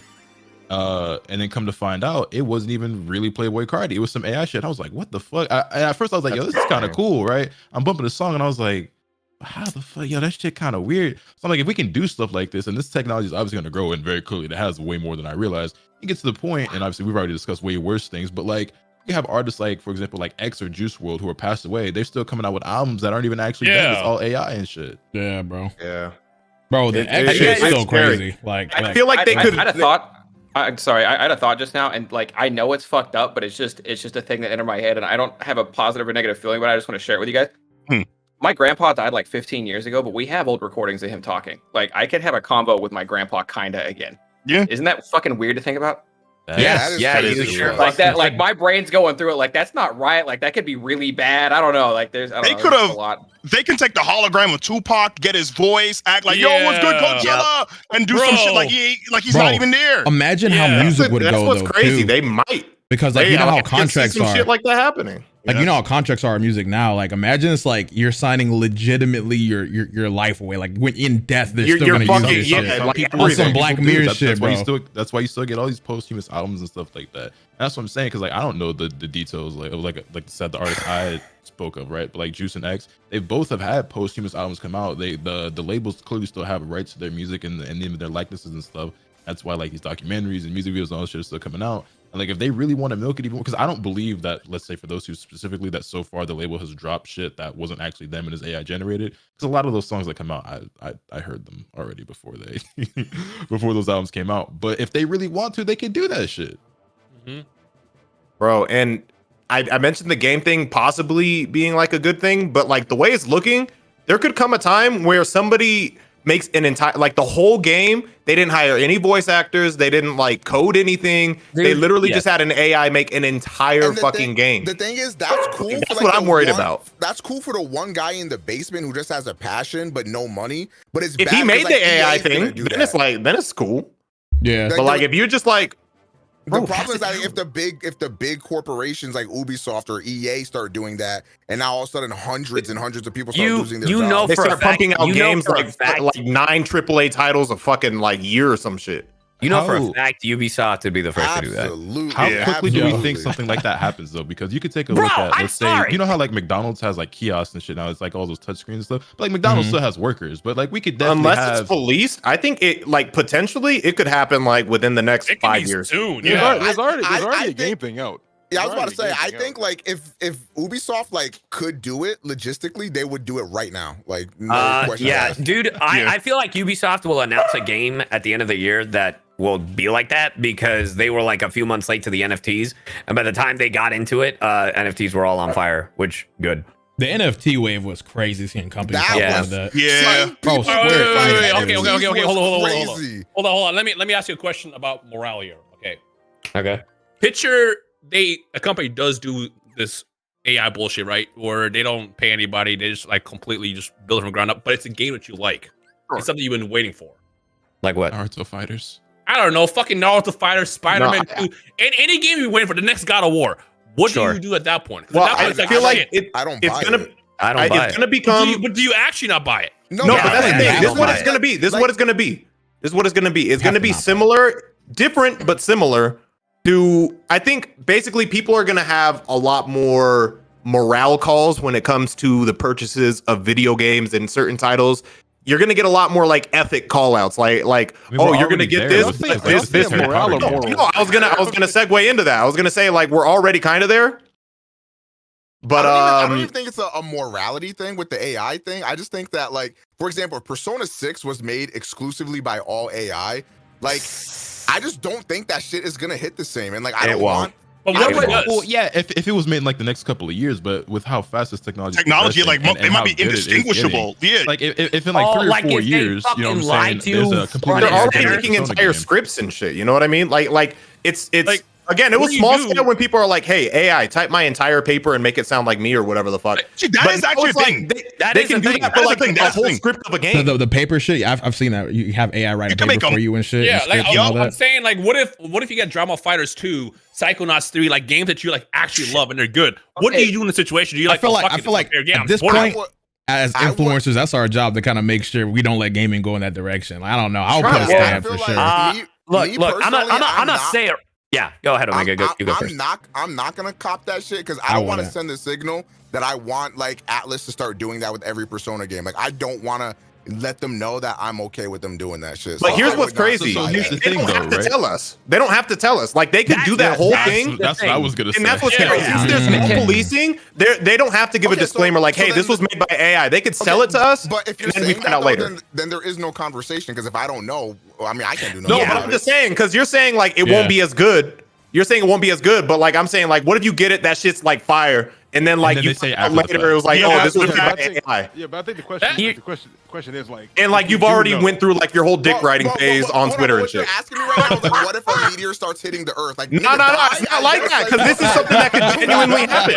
This is something that could genuinely happen. Okay, but what do you want me to do? Like, here's what I would do. Here's what I would do. All right. Listen, if Psychonauts 3 ended up coming out, I play it, I love it, and I thought it was a fucking masterpiece, and then they hit me with it was an AI, I'd be like, fuck. As much as it is a masterpiece, I'm gonna shit on this fucking thing, exactly. and like it's absolute bullshit. It's almost like they gotta have separate categories. Yeah, I don't and know the if my fact morals that are they that strong. Because if a I would Naruto never fighter comes out and that trust shit was the AI fact- generated, Bro, I'm like, Lotus, you can't falter my brother, please. Can I dial it back to Rhymes' original point was if the game comes out and it's a sequel and it's good, that and it's good is carrying the weight of the world. Because there's no way shit like Persona's coming out AI generated anytime in the next 20 years and not being hot ass. Like there are some kind of games that like need human like soul in it, so to speak. You know what I mean? But the thing is though, we don't know that though. Is the Yeah, that's what you don't know. So then, what about this though? What about partially? Like, what if like half? Because there's some things like, especially right now with how the technology is, like it has its limitations, right? But what about shit that they can do? You know what I'm saying? Like this was mostly made by real people, but like 30% of this game was AI generated. You know what I'm saying? Like, how do you feel about that? I think it becomes a slippery slope. If the because AI, it's like, go ahead. I was gonna say if the AI generated thing was done with like all the artists' consent, like all the people around that game wanted to like use AI art to make their jobs easier, that's one thing. If the business is replacing people with AI, nah, fuck that. I'm not supporting that. Okay, now here's a question. Did you guys see the Netflix like animated short thing? I did. No, I didn't see it. So they made an AI animation, but the thing was, it wasn't like fully AI. It was just, from my understanding, the backgrounds. I could be wrong, but how does that make you feel? That they needed assistance for the backgrounds because they touched it up, but credited plus human. They didn't credit the artist. They said AI plus human. So here's my thing. If the artists themselves, it was their decision to do the AI and they wanted to, and of course, in a world where they got fucking credit, I think that's fine because that's what that artist particularly wanted to do. I think the concern too is like people losing out on jobs. Sure. You know, like whether it be like programmers are less in need now, or it's fucking, you know, we don't need a voice actor for these like background roles. Cause maybe they're like, hey, you know, going off that half and half shit, like maybe they're like, okay, our lead role, we're going to have like an actual human, but like for these background roles and stuff like that, we need, you know, we're just going to replace that with AI to save money. Disgusting. I'd be so fucking livid. Yeah. And that's what I'm worried could definitely happen. And in another case, in a similar field, you know, creative and, you know, creating shit that we would fucking consume, like anime. Like, think about when Dragon Ball Super was originally like airing, like they were on a week-to-week basis, like trying to animate that shit, make it look good. Like, how would you guys feel if like those artists, like what if it does create a better product? Like they're still paying the voice actors, but like now they get a better product because like it's less people having to like put in these grueling hours. Like I said, you know what I mean? If the artists themselves want to use AI to make their jobs easier, that's fine because that's their decision. Inevitably, artists lose. Like, there's going to be some artists who lose their job. Like they keep like some around. Like, hey, mock this guy's style. You know, we're gonna get his rights and shit like that. But like everyone else, you know what I mean? Like, there's going to be some people who are like, you know, apprenticeship trying to work their way up, who are going to be less needed now. I feel like it also comes down to like, how much are people going to get paid for them using their like AI for their voice too? Like I think that's what's another conversation. Or you said what? So you're saying like they become less valuable? No, I'm saying what is the standard going to be to how much they pay somebody to just replace them with AI? And that's the thing, we don't know. Oh yeah, because you're saying there'll be some people who's like, hey bro, y'all can literally just buy my voice for real. Yeah. You know I mean, right now what you're talking about is what like artists are going through right now because like AI art is like the biggest thing because someone wants to get a banner. It's like, why would I hire somebody? I could just go on Lenza, you know, and then they just make it. What, $9? I feel you because real shit when that whole Lenza thing was popping on Twitter, like I didn't try out. I haven't really messed around with too much of that AI shit at all, and I never downloaded the app or tried it. But I'll be transparent, be honest. The first idea that came to my mind is like, what if I could use AI art to make thumbnails for YouTube? You can, and it's getting there. It's getting there. I'm not really. It is getting there, and very quickly. And I'm not personally necessarily replacing something because I'm usually the one who makes all my own thumbnails. But I was like, I could probably make some cool shit with AI. And I addressed it. I made a whole tweet about it because I've worked with a lot of artists. I've had a lot of artists like drawn like thumbnails for me and stuff like that. So when this whole AI thing was coming out, since I follow all these people, I noticed like a lot of tweets, like they were genuinely like concerned, like, are they getting replaced like as we speak and shit? So I addressed, I was like, I'm not gonna replace you guys with AI. But I've also noticed like, whose video? Oh, you guys know Totally Not Mark? Or do some of you guys know of him? Yep. So he made a video where like he basically like pitted AI up against oh damn, I bricked that shit. AI against like actual artists, and they were doing like Dragon Ball art. So like they would have AI. They found a good AI. I can't remember like which AI because you know all the AI got like different names. Like there's Lenza, et cetera, et cetera. Yeah. So they had like, and this is like early on into this AI's lifespan.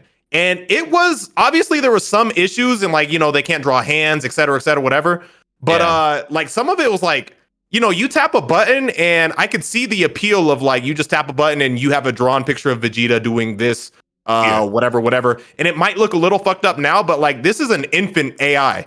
So like what I'm concerned about is like 10 years from now, people are gonna be able to just type like press a button and like literally like, hey, match Takahashi style Dragon Ball and draw this character in this pose. And that's I don't know. That's crazy, bro. Just crazy. And that's why I'm bringing that up because it's like everybody's against these kind of things until it's something that they like. Yeah. Well, everyone is against it. The problem is it's like feeding. The more you feed it, the more it learns. But it's also people are feeding like stolen shit, right? Yeah. Because half the fucking people that are submitting to these AIs, that's not their art. Yeah. Exactly. So like AI is that AI can never truly create anything. Like that's my biggest problem with it, I think. Oh fuck. Sorry. I think it was going around. It was going around on. Oh, what's the segue? Go on, Moon. Go on, Moon. No. It's just more just about how AI is just like, you know, dangerous. It's stealing stuff. I think a while back. I think like last week.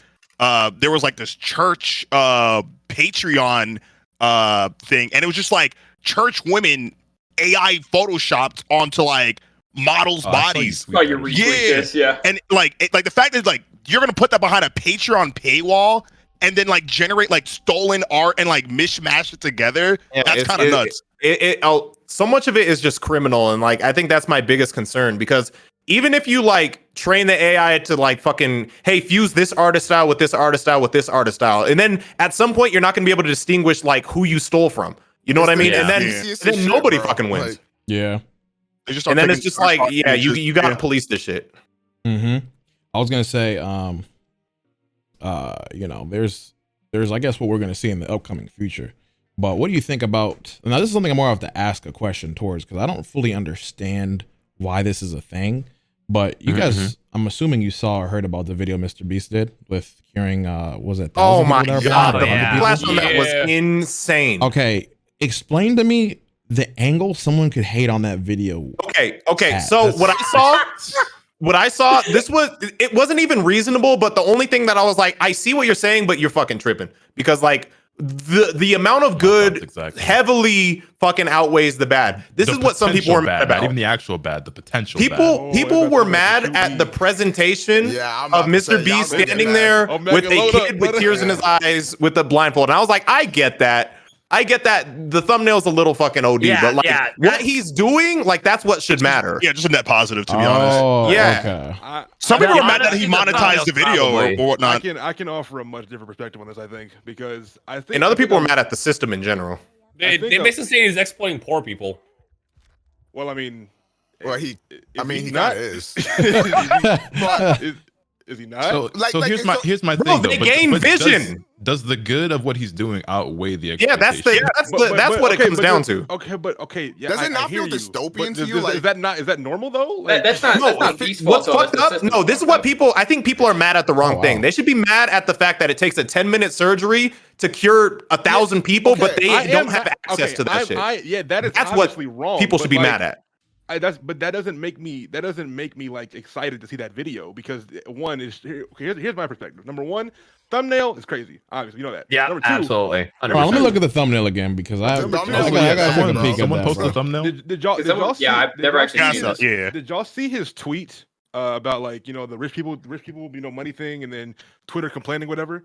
If you're doing this out of the kindness of your heart and for the benefits of society, why the fuck does what Twitter is saying bother you when literally over the people happy about this severely outweigh the people that are upset about this are a minority. You might have seen viral tweets of folks upset, but look at his videos, look at his views, bruh. Everyone loves that nigga. So I don't understand why any slight I don't like this. Niggas like he's Well, 'cause God. I do bro. think- He's so nice. Wait, I have a He's question. helping people. I have a I question. do think it was more than like a standard like like is videos. You know, when you're that big, you're always gonna have some people who like don't like I think it. that's like a lot of Wait, pushback. wait, That's wait, how wait, most wait, people He got Balvin, a little more Balvin, than what- he was expecting. Where it's just like, what the fuck? Hold on. What's up, Avro? Would you argue that his tweet is what caused people that to be a thing? No, because it was happening beforehand. It was already happening beforehand. I think what with me, and this is what I'll say, I'll give the side of like the not chronically online person, is that when you see someone that is like that is doing good things, right? Obviously, curing vision of that many people is a good thing, right? Mm-hmm. But for someone like me, I see that video and I'm like, man, it's kind of fucking weird that this video exists. Number two, this thumbnail's a thing. Number three, this guy's making money. He's making money off this, obviously, right? And number four, if you say that this video does not make me come, people are like, why do you hate MrBeast? He's the nicest guy on earth. That guy's a fucking billionaire. What I say does not matter. I don't understand why people are so riled up by any slight person saying, I just don't agree that this Getting exists. super riled up about it is one thing, but MrBeast is one of those creators that just has that super passionate fan base. He's built up such a big following where he's gonna have people who die for him no matter. Oh, I know. what. He's got the gig at Dick Riders, Fan bases are one thing. It's just like when I see actual human beings that are not like that don't watch all his videos, that actually like consume content that I respect. I'd say like Here, I also have something that I wanted to say about the MrBeast situation too. One thing that really bothers me about like MrBeast videos is that like the thing that people are mostly mad at with the MrBeast thing, like kind of how I think Dion said it, like we're really mad at the system. Like how can a 10-minute procedure that only costs like a couple $1,000s be gatekept from so many people? But here's my issue with MrBeast and how his videos are made. He is so content brained, he won't even take like the 5 or 10 seconds to be in the video to be like, hey, like we should really rally and like have this be not a thing. Yeah, if he like tried to get behind a movement, I feel that. Right. I feel that. And this is, I felt like this also because he made a video where he like didn't eat for 30 days. And he lost like a bunch of weight and did all this stuff. And the video was like it felt like dystopian to me watching this. Cause like it's like him torturing himself for like for views or whatever. And I feel like he could have done a much better job of illustrating how dangerous it is to not be eating and how I think he did. He said he was supervised by like a medical professional or something like that. He was like, you gotta make sure you have somebody doing this if you want to do something like that. But the thing is, like 90% of that video, he's like, wow, I haven't eaten in like 48 hours and I lost 5 pounds. This is crazy. I think what you mean is he stated that he did have a team, but you wish you would have made it more prevalent how much what he was doing. The dangers of this. So he took like 5 to 10 seconds to say, hey, eating disorders are real. If you need help, here's a hotline. Whatever. Like just 10 fucking seconds out of that video. So this goes back to understanding you're an influence, and he doesn't care about that. He's getting his clicks, right? I agree with the idea that he's probably a guy more focused on the content side of things than the actual good he may be doing. He's the number one right now, isn't he? Right. But my perspective is that he does do a lot of good, whether it is or without ulterior motive. Of course. And I also feel like, you guys remember, it was like trendy at one time, right? On Twitter and Instagram and stuff to like post videos of you like giving food to the homeless people, right? Right. And you have like one group of people who's like, oh wow, that's so great. Like I'm so glad you're doing it. Like I'm sure that man really appreciated it. Oh, poor guy. And then you have the other half is like, well, why do you need to record it? Right? And while I agree that like the whole recording it thing is very like, like why are you recording? Because I used to be able to camp like, well, why the fuck do you need to record it? But I'm also someone who was personally influenced to do things like that because exactly. Well, that's the whole influencer thing in a nutshell. The split here is like I know MrBeast is obviously a billionaire, but in the case of those videos, if you're doing it to upload it to Facebook so all your friends or whatever can see how nice you are, that's fucked. But if you're a content creator, like that gets you so you can get more food or more money to give to more homeless people, whatever the fuck, curing the blind, whatever you're doing in your video. So in that case, it generates point is that even with or without intent of genuine good or just getting clicks, he still is influencing a lot of people. And you're still doing the right thing. Exactly. Okay, at the end of the day, 1,000 more people can't see. I have another problem though that I wanted to bring up real quick. Like, there's this whole thing where, like, for whatever reason, niggas on the internet love to dick ride rich niggas and like billionaires or Yes, bro. Holy here's the shit. thing. Like, Are you about to Elon Musk I've it up? seen like just disclaimer. I've seen like 2 MrBeast I videos ever. knew Elon Musk was fan. coming up after that. But here's the thing. Like, you can have somebody like MrBeast who does use a lot of his money and influence for good, and he deserves to be applauded for that. Like, regardless of what you say about the dude, 1,000 people that couldn't see yesterday can see today because of him, and that's a great thing and should be applauded. But then you have billionaires like Elon Musk or Mark Zuckerberg who like feign that they're doing good things with their billions and get dick riders because of it, and it creates this system where the people beneath the billionaires just fucking slobber on their fucking cock, thinking they could be them one day, but you're fucking not. Because the only way to be a billionaire, the only way somebody could be a billionaire is if you stay fucking poor. You're not gonna be Elon Musk. Yeah, and a lot of people like it's a lot of people from like the grind set fucking crowd. You know what I mean? Yes, it's those people who are like, you are like, yeah, exactly. They're like, if you want to be a billionaire, you gotta like copy this guy and do what he did and stuff like that. And for the record, that's not exclusively MrBeast's fault. That's just like society dick riding billionaires. Like how it is. I'm not shitting on MrBeast for that. I mean, it's almost primal because like I feel like it's almost like human nature where, you know, if you see somebody like if somebody's eating, you know, if you were a fucking caveman and somebody's fucking eating and they eating good, you want to fucking do what they do, and you're gonna be like, oh, they must be doing something right. So you're gonna like try to fucking mock that, and I guess dick ride caveman style, because holy shit, like these motherfuckers go crazy over Elon Musk. Look, I got a Tesla, guys, but it's not because I'm dick riding fucking Elon Musk, bro. I just didn't want to pay for gas anymore. Yeah. Holy shit. To Omega's point, like I think that's my biggest thing with this whole thing is like I hate how primitive like I feel both sides are of like why anybody would be upset that someone's upset at him, because the net positive of folks that actually are happy about this are way larger than folks upset about this. That makes sense. Because people who are mad are always loud as the internet. So until you guys that vocal minority is always the one that stands out the most. They're the loudest because people feel that though, right? Like because I don't if I really felt like, because I didn't tweet that shit at all. Like I thought it was I saw it and I was like, oh cool, like, you know, that's whatever. But like I feel like everyone feels the need now, especially to go dunk on somebody, right? So instead of like 1,000 people being like, you know, man, like this is a great thing, I saw more folks complaining than folks are complaining. But that's also my same thing with some of the people that have such a big issue with it, is that it's their ulterior motive is getting clicks or dunking on MrBeast instead of actually being virtuous, and they're just virtue signaling and saying on a soapbox and not actually concerned about, you know, like you are coming from a place of, you know, being genuine, whereas a lot of people I think just want another reason to shit on someone. So until now, I didn't know people actually hated on the video. I thought there was legitimately like Dextero put out a clickbait article that said people kind of didn't like it, but in reality, they didn't like the system, and then everybody saw the article and said, "Oh, people are hating on the MrBeast video. Fuck those people." That's genuinely what I thought too. So it's so interesting to hear. That. It's so interesting to hear this perspective, like from Omega and Balvin's point of view. To be fair, like it's not that I'm like hating on the video. I still do find the video weird and like dystopian, but like I'm not like mad at the video or MrBeast explicitly. Like it definitely is more so pointed at the system. But I still do find that shit weird. That's just me too. For like, dumbasses like myself, explain dystopian, brother. Dystopian is like brother. The RDR too. Like, the RDR in the month of melanin. I ain't gonna lie, that the words sound crazy, sound cool, but educate me. I have a big vocabulary, but I want to expand on it. Right. Yeah. So what he said.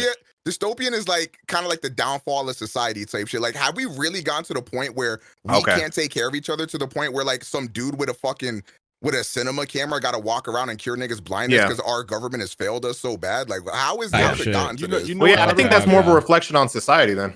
No, right, and that's a lot of people's complaints with the video. It's not. It's not the video itself. MrBeast video is society, is the perspective, right? Like that is society. Is that this guy that makes videos on YouTube that has all this money is the one doing this thing, and it's still like the cringy thumbnail. They're like, "Hey guys, I cure these guys blindness today." Like that's dystopian, right? It's like that shouldn't be a thing, right? Yeah, like, I feel that. Hey guys, I feel that. I did this challenge. You know? So it's more or less, if I'm understanding correctly, it's more or less like people. Okay, yeah. So it's like you see that video and you're mad at the video, but you're not mad at the video because of MrBeast. You're mad at the video because it's like, why does this Fuck did we video get here? exist? I'm mad that he has to exist. Yeah, like I'm mad that has to be a thing. Like That's a little extreme, but I get you. I get what you're talking about. It could be anybody. It could be. Let's focus on the video. No. It could be anybody though. It doesn't. It's not because it's just him. Like, yeah, I'm mad that anybody has to be in that position at all. You know what I mean? And it just happens.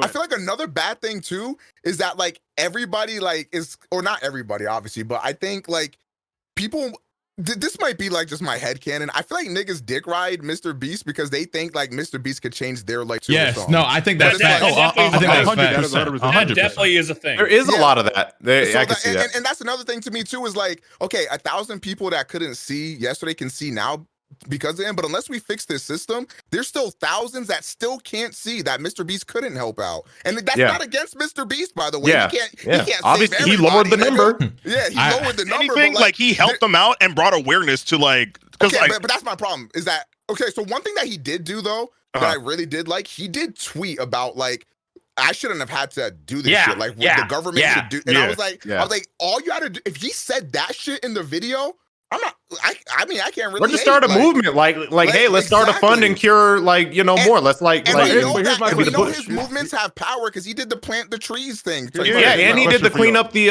ocean shit. The seas, Team Seas. Yeah. I have a question. Do y'all think that because he tweeted that after the video, right? The whole like I shouldn't have to do this. I think he did that after he caught how people felt. Yeah. Wait, so what's crazy too? Isn't he on like again? This is gonna go on to the whole age topic again. Well, I was gonna say he's not a kid, but like, bro, to be a billionaire, isn't he like 23 or some shit? Yeah, I think he's 23, 24. Yeah. No, I don't even think he's 25 yet, bro. I would say somewhat off topic because my mom used to be. I don't know if she still is. I think, but she used to watch 24. Like Fousey 2 back when he was doing the fake pranks, and she liked that type of content. So I assume she liked MrBeast. I'm like, yo, mom, did you see the video where he cured people's blindness? She's like, who? You mean the Antichrist? I'm like, all right. All right. So I didn't go over there. I just want to say the part that I was talking about earlier with people just wanting to dunk on someone. I just remember I literally saw a tweet when this was all going on. Like one of the tweets that, gained a decent amount of traction. I don't remember how many hundreds or thousands of retweets, whatever. But she then replied to her own tweet saying, I just want to be able to the one that says I told you so. It's like, so she's literally admitting like this isn't about like genuine outrage or concern for whatever ulterior motive or the society or the government. It's like, no, they just wanted to dunk on someone and be able to say, see, I told you so. I knew I was right. That's what's concerning because like Balvin, you brought this up before where like somebody will genuinely do something wrong. And like when people try to like out them for it, they're like, oh, it's just cancel culture. It's just cancel culture. Right. But like, there's also the other end of the spectrum where there are genuinely people out there who are trying to like, who are ruining, I can't even fucking explain what I'm trying to fucking say. You know what I'm trying to say? It's like there's some people out there who are genuinely like trying to like fucking dunk on people for no fucking reason. Yes. And it makes it look worse. People like to gather around. It makes it look worse for the people. It makes it look worse for the people who are actually like have genuine concerns. Because like when people try to like out fucking Kevin Hart for like some shit in 2012, like they get lumped into the crowd of people who are like trying to out somebody for like, hey, you are genuinely a fucking racist. You know what I mean? Yeah, and they all get lumped into the same crowd. That's true because I tweeted out about like, damn, I really hate that like MrBeast got to be the guy to do all this, and people thought I was attacking MrBeast because of like the people that like do go on Twitter and do all that stuff. But I was like, yo, I never like attacked. I do think he's weird. That's separate from this situation. But like, I never attacked him specifically, but just the Twitter hive mind just does whatever the fuck they're going to do. I was gonna say, in reference to Twitter, it's definitely tribalism, right? Because like, if I were to go on Twitter right now and be like, I like waffles, someone would be like, well, you don't like fucking pancakes? Now, like, I didn't say my favorite tweet of all time, bro. Yeah. Now I want to take that mindset of Twitter with the question I'm about to ask Omega, low key. So Omega, do you think it's mad dystopian for people to accuse you of being, I don't know, possibly not you specifically, but accusing someone of being there was a few things that come with playing, I don't know, Hogwarts Legacy. Do you think that's how would you view that? Let's talk about it. How would you view that? I'm actually. Are we doing this? Let's talk about it because you think there's people. I think there's going to be some. Okay. I think there will be disagreements here, but let's just make it a healthy debate. Let's go. Okay, let's go. We'll have a healthy debate. Okay, so first and foremost, before I say anything, Speak your piece. It is not. If somebody is looking to me to tell them like it's okay for you to play Hogwarts, that's not me. That's not my decision, right? That is your decision to make because it's what you personally value like as a person type. Also, I'm not a trans person, right? So I'm not the type of person that is like directly being harmed by J.K. Rowling. So again, I can't understand what it's like to be a trans person that is a Harry Potter fan. This is not, that's not me. I can't tell you that. What I think personally is that I personally would not be playing the game. One, because it looks completely fucking dog shit. And two, because I have a lot of trans folks that watch me and I have a lot of trans folks that are in my chat that feel betrayed by J.K. Rowling and feel betrayed by this series that they once loved at one point. And to me, it's just not something that I want to stand with on a moral standpoint. I don't need to play this game. I don't need Hogwarts Legacy. I was fine without it. I was fine before the game existed. I'll be fine after the game comes out. Like, I don't need this shit in my life. So if all I got to do is like just not buy or play a game or put a game on my platform to just show, or not even to show, but just for me, like internally to like not support J.K. Rowling, then that's what I'm willing to do. But again, I think that is a personal thing that you have to decide for yourself.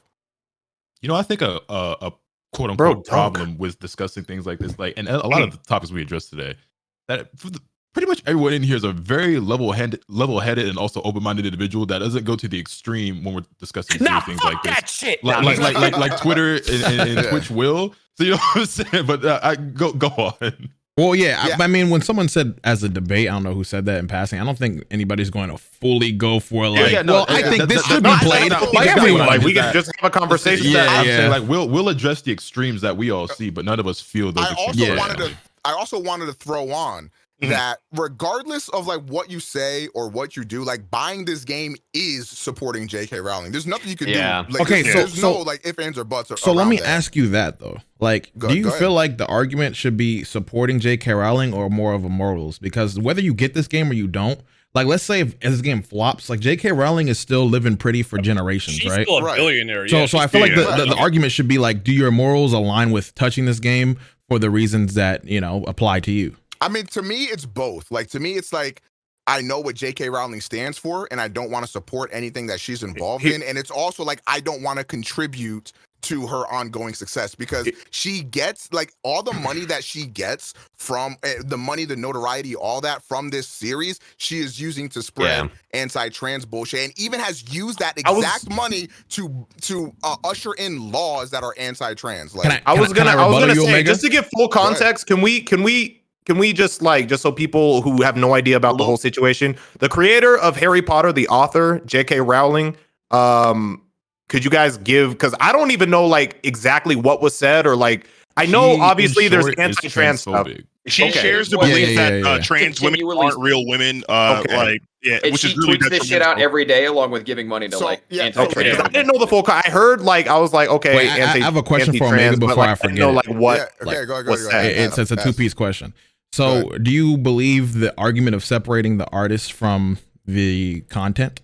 Again, I think that is a personal decision for you to make. But also, like for me, it also depends on the severity of like what they've done or like who they are as a person. So with that said, we've actually had this conversation a lot between Omega, Balvin, and myself, particularly as it pertains to music and stuff. That's how I was gonna segue recently.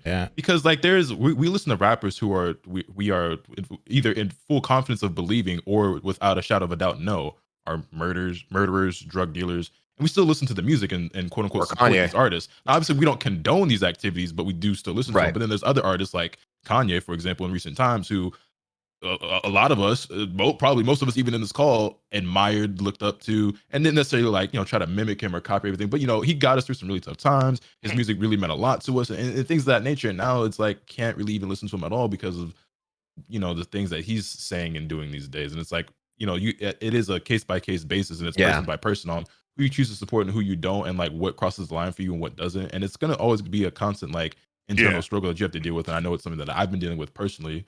Like one example I always bring up is the fact that for Rurouni Kenshin, my favorite manga of all time, they created him out to be, a creep who was like chosen. What I was gonna say though, in regards to What I was gonna say about in regards to the Hogwarts stuff is where does it like how far does that reach? So for example, like when's the last time you went to Universal Studios?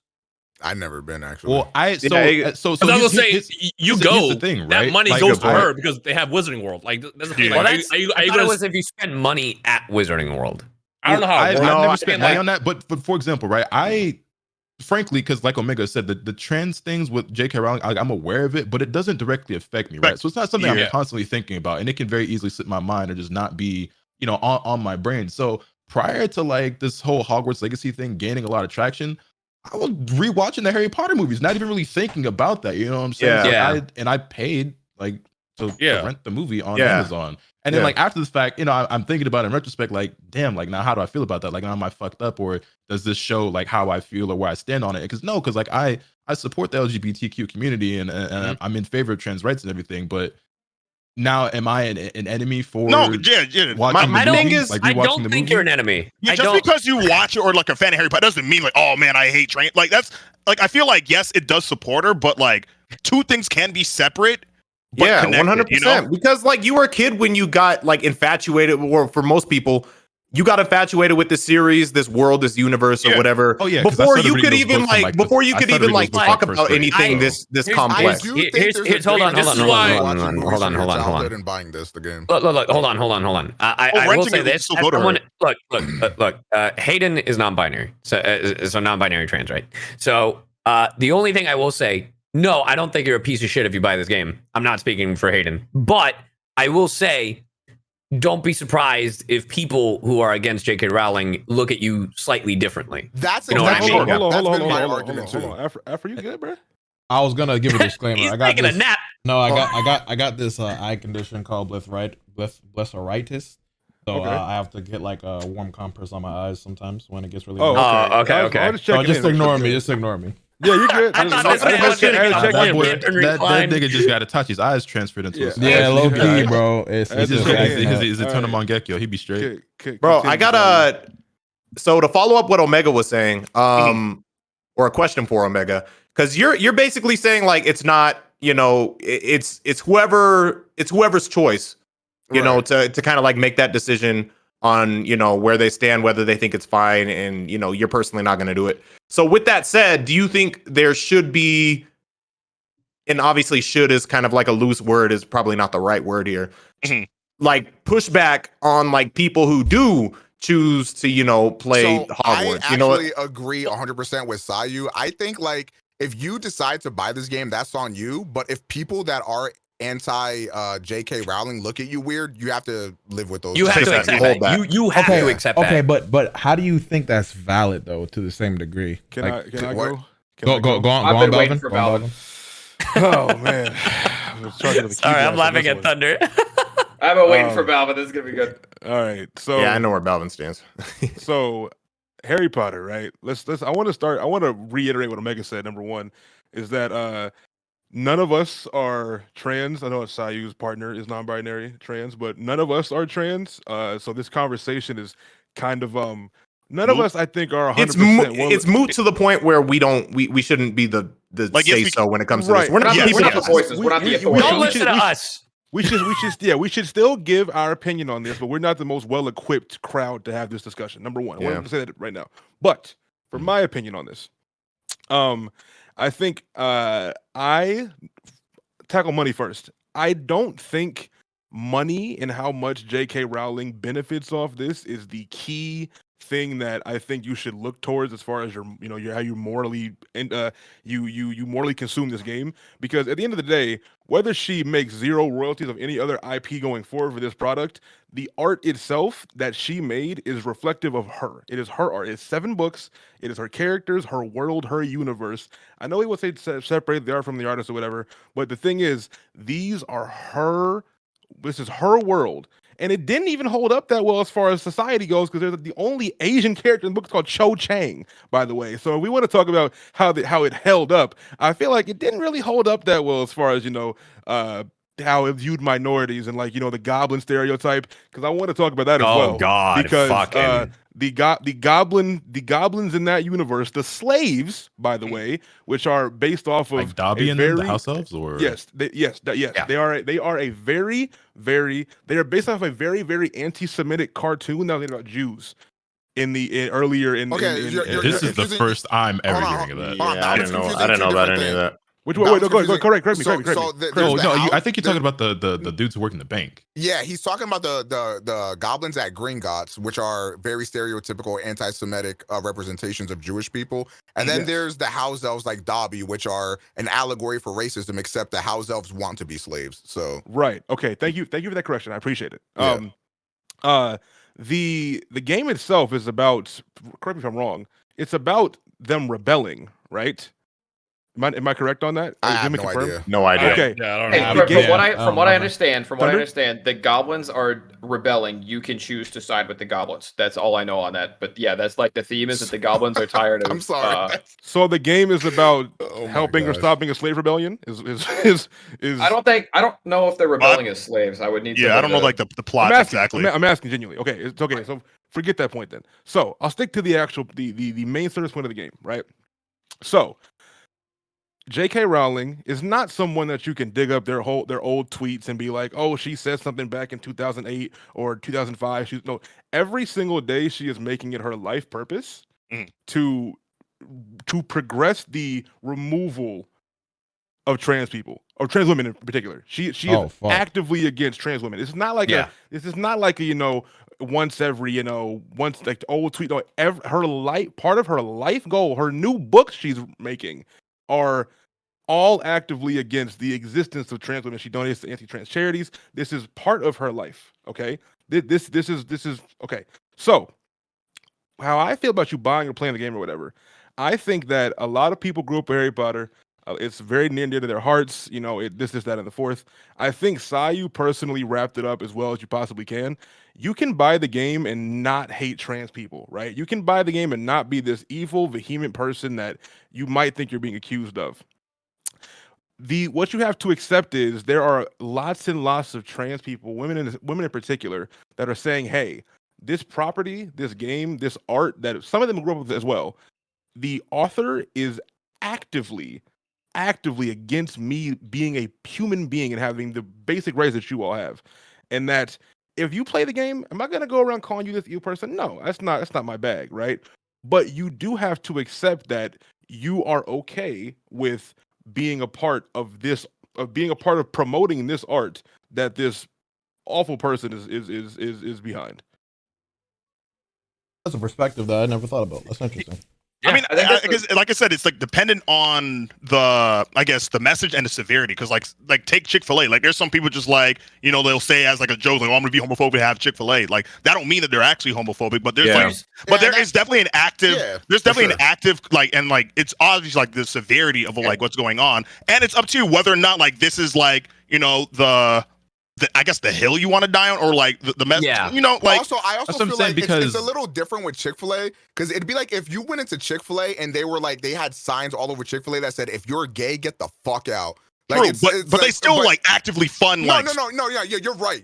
But like, I'm just saying like how it might be viewed different optically. I disagree with that. I don't know if that's the best analogy in my opinion. I disagree with that because that game has the option to like you can be a trans person. That game does not have trans people get the fuck out written all over it. Okay, but what I meant was that like J.K. Rowling is actively like on Twitter, like you could go on her tweets, like and she tweeted some shit yesterday that was like, oh fuck, you're trans type shit. Wait, what's she say? Recently she said that was hype. There's another. She does actively tweet out very anti-trans stuff. Very apparent. I think there's also this perspective, and again, I'm putting on my I used to work in the game development business cap as well. Mm-hmm. All those people who are like programming the game and like modeling these characters and busting their ass day in and day out, hoping this game's going to be a success, and like lead game designers, they're not J.K. Rowling, and like they are going to be. I don't know. Like, I don't know what happens. Like, they're putting in all this work and then the game flops because, like, the Harry Potter IP. No, did you niggas get Forspoken though? Like, you can't say that about like every developer puts in all their passion into every game. It's not my. I never shat on. I wanted to touch on that because I see that as a big talking point on Twitter. As people talk about, though, but the devs, like that's bullshit. Y'all don't give a fuck people about. Who don't give a fuck about devs 90%. You're using that as y'all, but I mean you wanting to pick up the game, and it's like, bro, like you can pick up the game if you want, but don't try to hide behind all. But the devs, that's bullshit. You don't care that much about the devs. No, yeah, exactly. And they are. Nobody says I'm gonna buy the Eminem album because I gotta support the producers, you know. Except I'm really worried about Johnny working QA. I heard that if I buy 1 billion copies, he'll get $10 more. And again, I'm speaking from the perspective of somebody like I don't have any interest. I'm actually one of the few people who doesn't give a fuck about Harry Potter at all, like in general. Oh, that's crazy how I was talking. But go ahead. Let me ask you, because like it's really easy to not like something and then be like, whatever. Like going back to what I was saying earlier. Let's say, for example, Fighters 2 is coming out, or Psychonauts 3 is coming out. It's the same situation. Do you still buy the game? Are you going to support the thing that you grew up with? No. Are you actually, or are you saying that? Because that's the thing. I can say I'm gonna tell you right now. That's a big part of my childhood, and I'm not buying this game, dude. No. If they can, now I pray, knock on wood, this never fucking happens in my life. But if I find out that like Tim Schafer or like the new creator of Psychonauts 3 or something I'm stupid passionate about fucking comes out as like anti-trans, a fucking racist, homophobe, whatever, and they're still in a position of power making revenue out of this shit, I am not buying that fucking game. In fact, I'll probably double down and shit on that game every fucking day of my life, because what a fucking disappointment it would have been to fucking live through this fucking franchise that I put my heart and soul into, promoting and playing it yearly. Fuck that shit. Now, listen to what Sai just said. Now, imagine this. A lot of trans folks, if you talk to a lot of trans folks that are in the Harry Potter community, a lot of them came to find out their identity because of Harry Potter. Now, imagine how they feel when the creator of the series that helped them find out how they're going to identify themselves was anti-trans. Like, could you imagine what that feels like? Now, I want to push back as well something really quickly. I think like a big argument that goes into this is like, you know, me not buying the game does not overall affect the other thousands to millions that might buy it as well. The non-online people, the folks that don't even know that J.K. Rowling's a bad person, the folks that are like, I just want to play a game. It's Harry Potter. I like it. It's cool. I don't hate trans folks. It's just a game. And if me not buying it doesn't change anything. I want to point out that like 2 really big examples. Number 1, remember Sonic when that first got revealed? And how there was so much pushback whenever enough people were like, no, fuck this thing. I don't like it. Sonic's design got changed because of enough people that were like, fuck this thing. I'm not buying it. I'm not watching it. I'm not going to go see it. Number 2, Netflix recently. We're canceling shared passwords. Holy shit, Enough people were like, yo, fuck Netflix. I'm not gonna use Netflix no more. Yo, I love how they were like, "Oh, we didn't mean that was not supposed to come out." Bro, that was great. My bad. That was great. We were tripping. Imagine how many subs they lost, bro. There's a lot of instances where if enough people were like, "Man, fuck this thing," there would actually be significant change. But I think we get caught up in this idea that like, since it's so big and we're so small, that it's not there's no point of change. We can't change anything. And I think that there have been a couple examples recently in history that disprove that. Does that mean that us 6 not playing it will change anything? No. I'm saying that like the amount of people that share this ideology that if I don't buy this game, it doesn't change anything. There are a lot of people that think that way. And I just feel like if we have the mindset of like, man, I think we could change. If more folks believed in that they could change shit like it's happened before, there'd be more room for conversation. I'm like, yeah, if I do boycott this thing, maybe it won't. I had a question about that. So when it comes to changing like Sonic's design, or when it comes to like changing, I forget the other example you used, but like the Netflix password. Netflix thing. So those all kind of have like clear, concise changes. Like when it comes to Netflix, it's just like, okay, hey, don't do this change. And then when it comes to Sonic, it's like, hey, fix this shit up, make it look, you know. Yeah, I feel like it's a lot more trivial to like. I feel like, yeah, it's a little more. When it comes to this, it's just kind of like, okay, what does she do? Surrender the rights to Harry Potter? Like, what do you think is the proper thing we should be advocating for? So here's my POV on it, right? Because I figured that was going to be your response.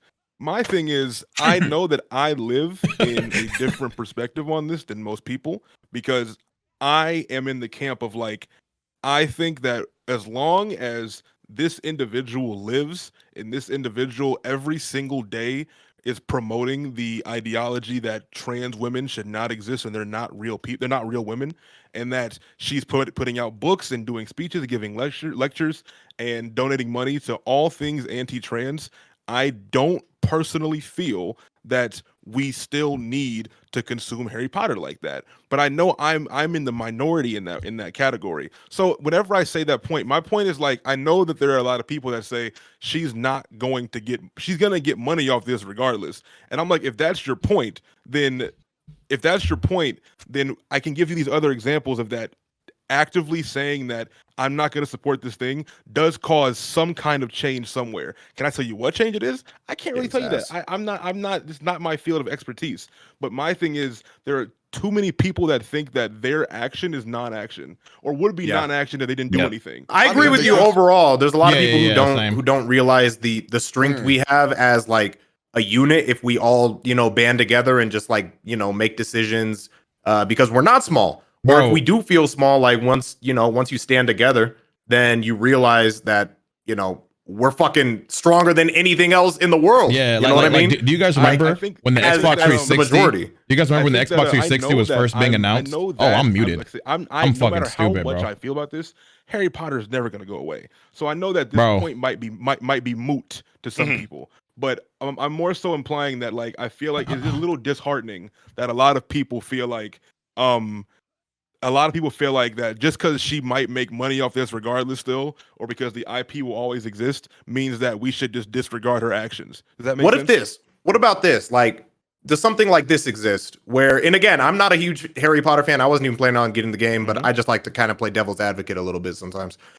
When it comes to like I feel like two things can exist at once. Like you said, like you can get the game and still like support trans, but you just, like you guys said, you just kind of have to hold that if they look at you a certain type of way. Yeah. But like, what if there's a band of people who like, say for example, what if I got the game, but then simultaneously, you do like a fundraiser for trans people, like while you're playing the game. And I'm gonna tell you why. And I'm gonna tell you why not. Isn't there someone doing that? Actually? Yes, literally doing that. Yeah. Okay. Damn, I thought of something unique. Nope. Go ahead. There's a lot of people doing that. At that point, you might as well not even fucking say that you're doing it or buying the fucking game. Because you're just exposing, I want to justify and say that I'm an ally. I'm still buying the game because it's my childhood, but I'm donating the exact amount to what's a wrong fucking, with that?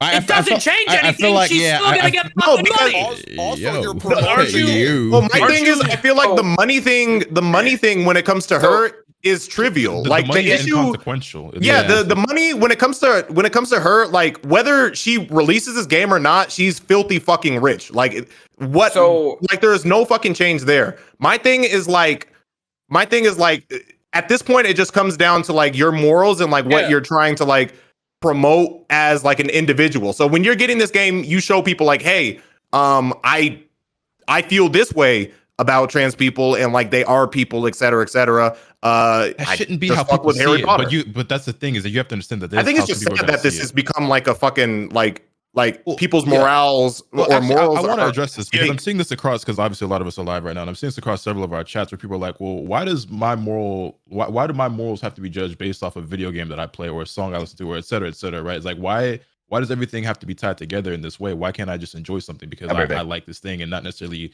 be about what the person who created it is about or where they stand? And that's the thing, is that when you really break it down, a lot of shit like is made by really shitty people or is the product of really bad practices. So like your iPhone or your clothes, your shoes, like your food, like a lot of these things are coming from things that are either harming the environment, harming people. There's sweatshops in other countries and underpaid workers, and there's all types of negative shit going into everything. So again, it all comes back to you as a person and what you choose to support and what you're okay with, and then also I guess what you're ignorant to, and then as I say, ignorance is bliss.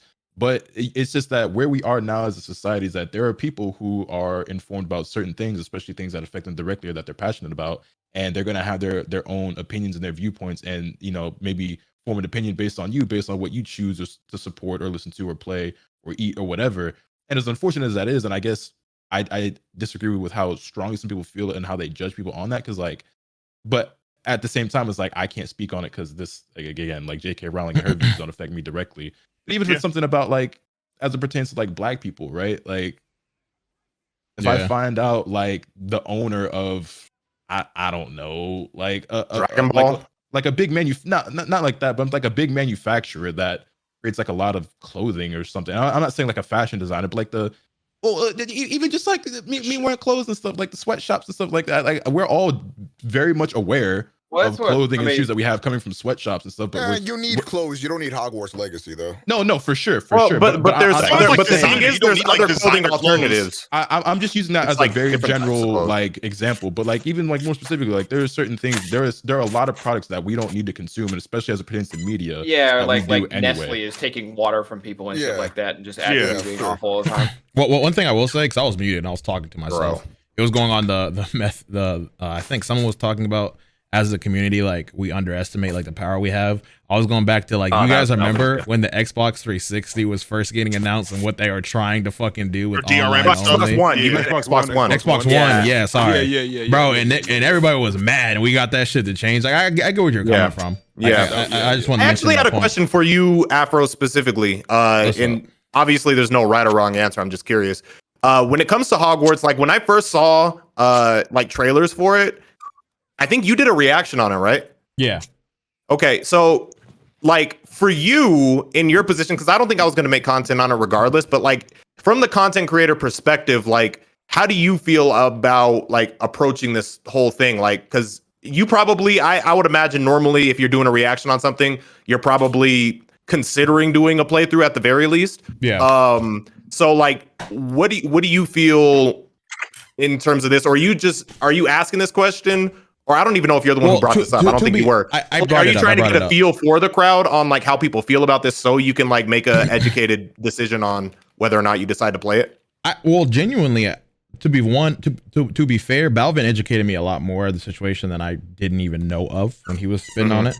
But it was just a topic that I thought was polarizing, so I wanted to kind of bring it up to see where people stood. Me personally, like I was very simple, like Goku brain, like game. Yeah, game was cool. I like Slytherin, like, you know, that's all. Yeah, that's all I thought. I just wanted to play it. I think I still did plan on doing a video. I mean, obviously that doesn't mean, you know, as we've all agreed that it's not saying anything. And that's what I don't like is the fact that people are gonna have to justify it. No, I'm just piggybacking and I'm agreeing. Like it's just like it's scary because like you're gonna try to make a video. Like if you try to make a simple video, like I'm just worried at like content creators getting attacked and like maybe they don't believe this certain way. But I didn't mean to cut you off. Go ahead. Well, I mean, that goes back to what Sai said, where people are going to look, you know, Omega, like people are going to look at you and you had that coming. Like, I genuinely do agree after hearing it more explained that, if someone views me like that, like I can't do anything about it because I see where it's coming from. I think, like for me, if I feel like I can convey, and there's not a lot of blowback from like, because I'm not trying to do something that's like upsetting people, right? So if I see something that's like causing a lot of like, you know, uproar and people are genuinely like hurt a certain way, I might think about it because, you know, like I do have people that I've met that I would assume this affects and stuff like that, and I haven't really talked to them about it. So, you know, I think what I'm going to probably do is get more educated about it and kind of go from there because morally I don't stand with those. Go on. Can I bring up one more thing real fast that I think is extremely childish, corny, and very bigoted that I'm seeing a lot of people do recently with this game is that there are folks that are going on Twitter especially and making memes about like people speaking up saying this artist is very transphobic and is really an awful person, and you have to kind of realize you have to think about what you're buying here. And people's response to that is like, "Oh yeah, I'm doubling down. Now I'm gonna buy 3 copies. I'm gonna buy 4 copies." Bro, it's the same. I hate to, bro. Yeah, I hate to do this. Because like we're not buying it because Dion, like, say it. Say you're vegan, Dion. You know where I was going with this. Dion. Bro, when I'm like, I do this for the environment. I do this for my health. I like animals. I see a cow the same way you see a dog, et cetera, whatever. And then people be like, "Oh, you're vegan? I'm gonna buy 3 burgers to get back at you." Bro, what's good with you? When you were asking a lot of questions, I was like, honestly, a lot of this is very similar to how you feel about veganism. Like a lot of people will say, "Oh, I can't stop nothing. Like I can't do nothing," but that doesn't stop you from being vegan. Exactly. So it's like the same thing it's about the hill that Exactly. you wanna They're like one vegan. They're like you're not gonna change anything, but lo and behold, you go to any grocery store now. That shit, there's definitely a fucking designated spot for it, which didn't exist like 10 years ago. Yeah, But, like, I like, know at my yeah, but Target, there's like a whole I have a freezer that's question. specifically like vegan. What- Just what- for that, what's yeah, the just for question? plant based. I have a question. I feel like no one will probably know the answer to, but I'm just gonna toss it out there. Do we know how she gets paid? Because sometimes, like when you license stuff, it's like a one-time thing. No. She gets paid every time. She gets Yeah. paid for Is that for sure? Yes. Yeah, but again, Yes. it's like the money spent is inconsequential. So inconsequential. Yeah, I Yeah, feel like the Well, no, money, the re- yeah, the- that's the reason- and that's well, my big here's thing. here's why I say that, because it's like if it's one of those situations where they paid her an X amount of money and that's it, and she's actually making money off the game, is that the same thing? Well, the thing that we're arguing is she could make no money off this game, and a lot of the arguments still hold weight because also in your scenario, she makes X amount of money and the game sells well, then they make another game. Like, guess what? You know what I mean? Yeah. And then I they pay also her feel again. like I almost don't agree with the inconsequential argument, because like I feel like I know no one's perfect, bro, and everybody has their vices. We live in a society where like capitalism is corrupt as fuck, and your money, your dollar is probably going to somewhere awful. But like even if there is, I can be conscious of like where I'm putting my money towards. I feel like I'm gonna do my best to, even if I'm adding one more dollar to this fucking billionaire's ocean, I would still feel wrong doing that. If I were to walk up to J.K. Rowling and be like, "Here's $10, does she need it?" No, but I just gave money that is probably one day gonna end up going back to somewhere I don't agree with. Like that. That's my logic on that. So I don't personally entirely agree with the income. I get it, because like I get the point there, because it's like, she's all this money already doesn't really matter. Like her lifestyle's not changing. The only regardless, reason think, why is the I brought point. up the Where money, you're coming from too. the only reason why I brought up the money in the first that place, she's rich either way. yeah, the only reason I brought up the money in the first place, because I saw a few people make that be a point of a point of like why this is important. Like, don't let her get a penny. Like, that's why I brought it up. Yeah, Can you're not the only one that brings it up. That's fine. It's just for me, that's where I stand on it. I think like it is not as important as my perspective of the entire thing, but I go ahead, Thunder. Can I speak again on the content creation part of it real quick? Sure. Again, I know y'all have learned today and maybe do your own research and end up doing whatever you end up doing. But from my perspective, is again ties back to streamers being held accountable for the influence that we have. So I know even if I wanted to play that game, I absolutely would not stream it. Partially because of what Omega said, where I have trans people in my community who said it would make them feel weird. Partially because I know that the influence I have might make other people buy this game, and that is also on its own level fucked. And I don't want to advertise in the first place. But secondly, if I wanted to play this game, and I encourage anyone who wants to play this game to take this advice, I would steal it. Like, oh man, I want to support trans people, but I really the win-win. like Harry Potter, because I've had something on chat for the last 45 minutes saying that over and over on repeat. You can steal the video game. That or buy it used. I don't know. And honestly, to bounce off that point, I want to reiterate something real fast so everybody hears Lord Balvin saying this very clearly. If you are someone watching this stream and you're watching this VOD or whatever, and you're buying Hogwarts Legacy, Lord Balvin isn't calling you a transphobe or whatever the fuck. I want everyone to just be mindful of where their money's going and what they're supporting. I'm not saying that, like, I will call you a dumbass though, because that game looks shit, but it does look mid. The game does look mid. I will agree I have with not that. seen any gameplay footage of that game. Me neither, bro. After the first first, that's been circulating, after the first, which is what actually out. turned me off from Forspoken, is because I actually played the gameplay. I was like, this kind of bro. This is Okay. why- Now, this can is I why get a was tangent on saying- Forspoken real quick, Moon? Because I Hold played. on. Before you do that, Before we saying- switch, off Hogwarts. This is why I was saying, because a lot of people are saying like, "Oh, this is mid." I'm easily like anti Hogwarts and stuff. But again, what if it was something that you really are into and like? Yeah. Again, That's the same example. Do people draw the line at like, oh, because the game looks bad, that's why I'm not gonna play it? Because what does it say about you? Like, what if it looked really good? Then what? I just want to be real about it. I want to make it. I can only. Here's the question. Here's the question. I'm gonna go down the line. Omega, you love Kanye. Kanye drops the album tomorrow. What do you do? Okay, he already had to live this. He's already told us. We're attacking his trauma right now. Wait. What was his answer? I would not listen to it. Like, I have not listened to Kanye ever since he had those outbursts, and it's been months. I remember it. Yeah, It those was outbursts actually were big crazy. for me to see, because I was watching Omega. I asked him the same thing. He went from like, because I remember when early on when Kanye was having his little disruptions or whatever, Omega was like, man, that's Kanye. But then once it got like egregious, Yeah. then once he drew a line in the sand, I was like, damn it, you know it's bad when Omega was was crazy. Bro, I wanted to previous ask years- you, Omega, but I knew everybody was asking you, so I'm like, I'm just gonna when it But you know comes what the up crazy thing naturally. is? I mean, you could go ahead and ask me for the beam because I feel like it's. No, on- I know it's now. on You gave me topic. your answer. You gave me your answer. You know what the crazy thing is? But it took him to that point. Some people tapped out way earlier than him. Yeah, that's you true. know. That's So true. like, That's real. like I said, it's like it depends on like your threshold and everyone like, is different. Yeah. But I think Omega's also like with me because I'm also a huge Kanye fan. Well, was I maybe give the edge to Omega, and he was definitely a lot more vocal about his fandom of Kanye. But Kanye was like my favorite artist like ever, and I feel like a lot of his recent shit is a little different because I feel like in previous years he said crazy shit. I'm like, nah, I think y'all kind of misinterpreted or misunderstood this part. Yeah, There's no misunderstanding or misinterpreting like shit he said like in the last year or two. I'm not it's gonna just lie. like, all right, he's deleted all that lost shit his when the damn Trump ad mind. came on. Yeah. I'm not gonna lie. Well, I feel like there's a difference though.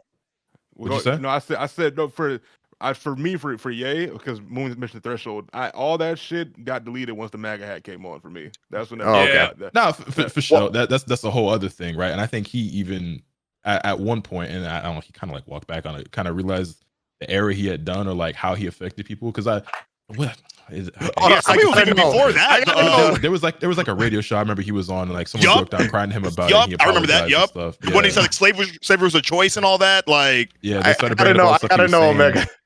Huh? Were you still okay? So when was your cutoff for Kanye? And no, this isn't like a judge on moral. I just have a follow up question. But like, when was your cutoff? Like, what was like the straw that broke the camel's back for you? When he said we going DEFCON on the Jews type shit. Okay. So somewhat recently. So I just want to know if anybody, just as a joke, because I just thought of it. Did anyone call you Omega? All right. Like I just want to yes, That's show. As a joke. Obviously, they don't mean it. They definitely did. I'm not gonna lie, that shit was funny as fuck. Omega's crazy. Omega's crazy. Omega Pro. Okay. Also, do you think there's a difference between like, because like a Kanye situation and like musically and stuff like that, you're directly like listening to that artist. It's going directly to that artist. I feel like there's such a web of people who are involved in Hogwarts where it's like, obviously she is the creator, the IP holder, et cetera, et cetera. But like, I feel like it's a little different than like directly like, oh, I'm buying the J.K. Rowling album tomorrow. You know what I mean? Like, I think it's a little that's her thought. I think it's also important to note that like I wasn't as like socially conscious as I was during like the whole MAGA hat era as well. So like for me, like I've done a lot of growing like as a person. Yeah. So like and even That's even fair. when that shit happened, I was like, I mean like I still listen to his music, but if anybody was like, because before that happened, anybody that was like shitting on like, oh, I missed the I'm like, man, shut the fuck up, you corny ass nigga. But after the MAGA hat shit happened, I was like, oh, yeah, you valid. Like, and I want this nigga really quickly, I want to say that for everyone listening, me personally, I think even Omega can read this, everybody can read this. No one is telling you what you can or can't do. Exactly. Yeah, we're just having a conversation. This is just dialogue on belief, so it's gonna sound very strong because we believe what we're saying, each and every one of us. But nobody is trying to influence you doing or getting whatever. Do what you want to do. Do whatever the fuck you want. Your life. I was gonna say that. I was gonna say that moving off of this. No, I would say like if you're buying this game to spite trans, fuck you. Like that. I would say that. I want to make sure that I'm not being like, I'm gonna make that straight. But I will say that, like, yes, I understand, like, if this game, matter of fact, to that point, I want to, because a lot of folks have brought up the whole, like, people complaining that I don't want to be called transphobic for buying this game. I want to note that there are so many people. I was about to bring that when you said, like, they were trying to, like, I'm gonna buy 3 copies because I'm like, I was like, no, that's fuck you. This is not 1 or 2 people. There's a whole fucking movement of like, I'm doubling down, I'm tripling down now. People are complaining about this shit. I'm buying this shit regardless. I'm buying 4 copies. Like, I'm in the same boat as Afro. Like, I grew up with Harry Potter, and like. Obviously, Balvin said like all these like I wasn't privy to being like 4 years old about like, oh, this is an allegory to what's going on. Like I didn't know that. That was crazy. That was crazy. Like that had no bearing on like my enjoyment, how I grew up on it. And like, was I oblivious? Like, did it still exist? Did it still happen? Ignorance is bliss. Yeah, 100%. And I don't think like the people who don't know, they don't know they're doing it. I don't think people should be faulted for that, but they should be made aware of that. Game that don't know shit about J.K. Rowling. Yeah, exactly. Yeah. I think the message is they should be made privy, and they should be made aware of that. But I don't think they should be faulted. But they should at least know what they're getting into. And that's all I've been trying to do. I just want people to know. I think education overall is important, and like Yeah, even the people who are even doing like the fundraisers, for example, I feel Another like important thing that's going to send that message that what she's doing is wrong. So at the end of the day, if people take that approach, that could be good in the long run. I've seen a lot of people like get mad at like SJW people or even trans people in general for being mad at this and then not understanding why. So all I'm trying to do is like educate people as to why somebody would be so opposed to this. And like, I feel like you have no right to ask them why they're offended. That's like asking black people why they're offended about shit that only applies to us. Like you're not supposed to get it. You're supposed to just fucking listen. Why can't I say it? Megan Thee Stallion says that I want to say it too. I just feel like if he says it in a song, insane. So if I'm at a Kendrick Lamar concert, you need to tell me. But actually, to answer Rhyme's question from earlier, because we kind of segued. If there was, it doesn't for me. Like if J.K. Rowling was making something that I was in love with, and I personally, because I've already had to do this, so I can tell you, yes, I wouldn't buy the shit even if I liked it or not. Like, when did you already have to do this? I've already. I'm curious. Several like artists for music. Number one, there are a lot of artists I've had to drop off for music. Let me think of something else. You can come back to me on that. Okay. But I know I have. The life is not easy with being a fan of any kind of art because I think the art and artist thing is a very slippery slope. And I think again, I said this earlier. Everybody has their own vices, and I think everyone's a hypocrite in these conversations. Everyone has their own their own thing they won't give up. They listen to it in private. And that's my thing. Like, I feel like if you're gonna play that fucking game, I'm not gonna fucking shoot you in the face. But like, if you're going on Twitter bragging about, I think that's when it's the problem, bro. Like that's when I'm like, bro, come on. Like, just don't be a dickhead. Yeah, I agree. So like, I try to put myself in. Like, obviously, I can't relate unless you can't really fully understand how it feels unless you are trans. So like, what I've been trying to do mentally, like my little mental exercise is like, and again, Kagi, you kind of brought this, or Sai, you kind of brought this up. When it comes to Psychonauts, like the little hypothetical, I was thinking like, if Toriyama, some crazy shit happened with him, God forbid that ever happens, but if something like that happened and then Dragon Ball FighterZ 2 gets announced, then what the fuck? I mean, you know what I mean? Got some questionable depictions of some characters. They do, but then you look at, but those were like, and again, Mr. Popo, I think was. It's like never acceptable. Talking from that degree, It's never acceptable, but you look at it also from like these shits were drawn in like the 80s, and it wasn't acceptable then either, but. Society you was can different. Well, that gets into society was completely different in the way like people try to like cartoonize, certain people and stuff like that. Don't get us wrong. That is vehemently racist to do. Yes, but like, I just want to make sure everybody knows we do not agree with Mr. Popo's design. Okay.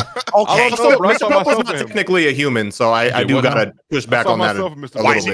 No, I heard you the first time. No, he's not. He has like the 20 years. He's like a genie or some shit. Even though Dragon Ball still had a bunch of racist like designs, so it's not just Mr. Popo. Yeah, just to reiterate.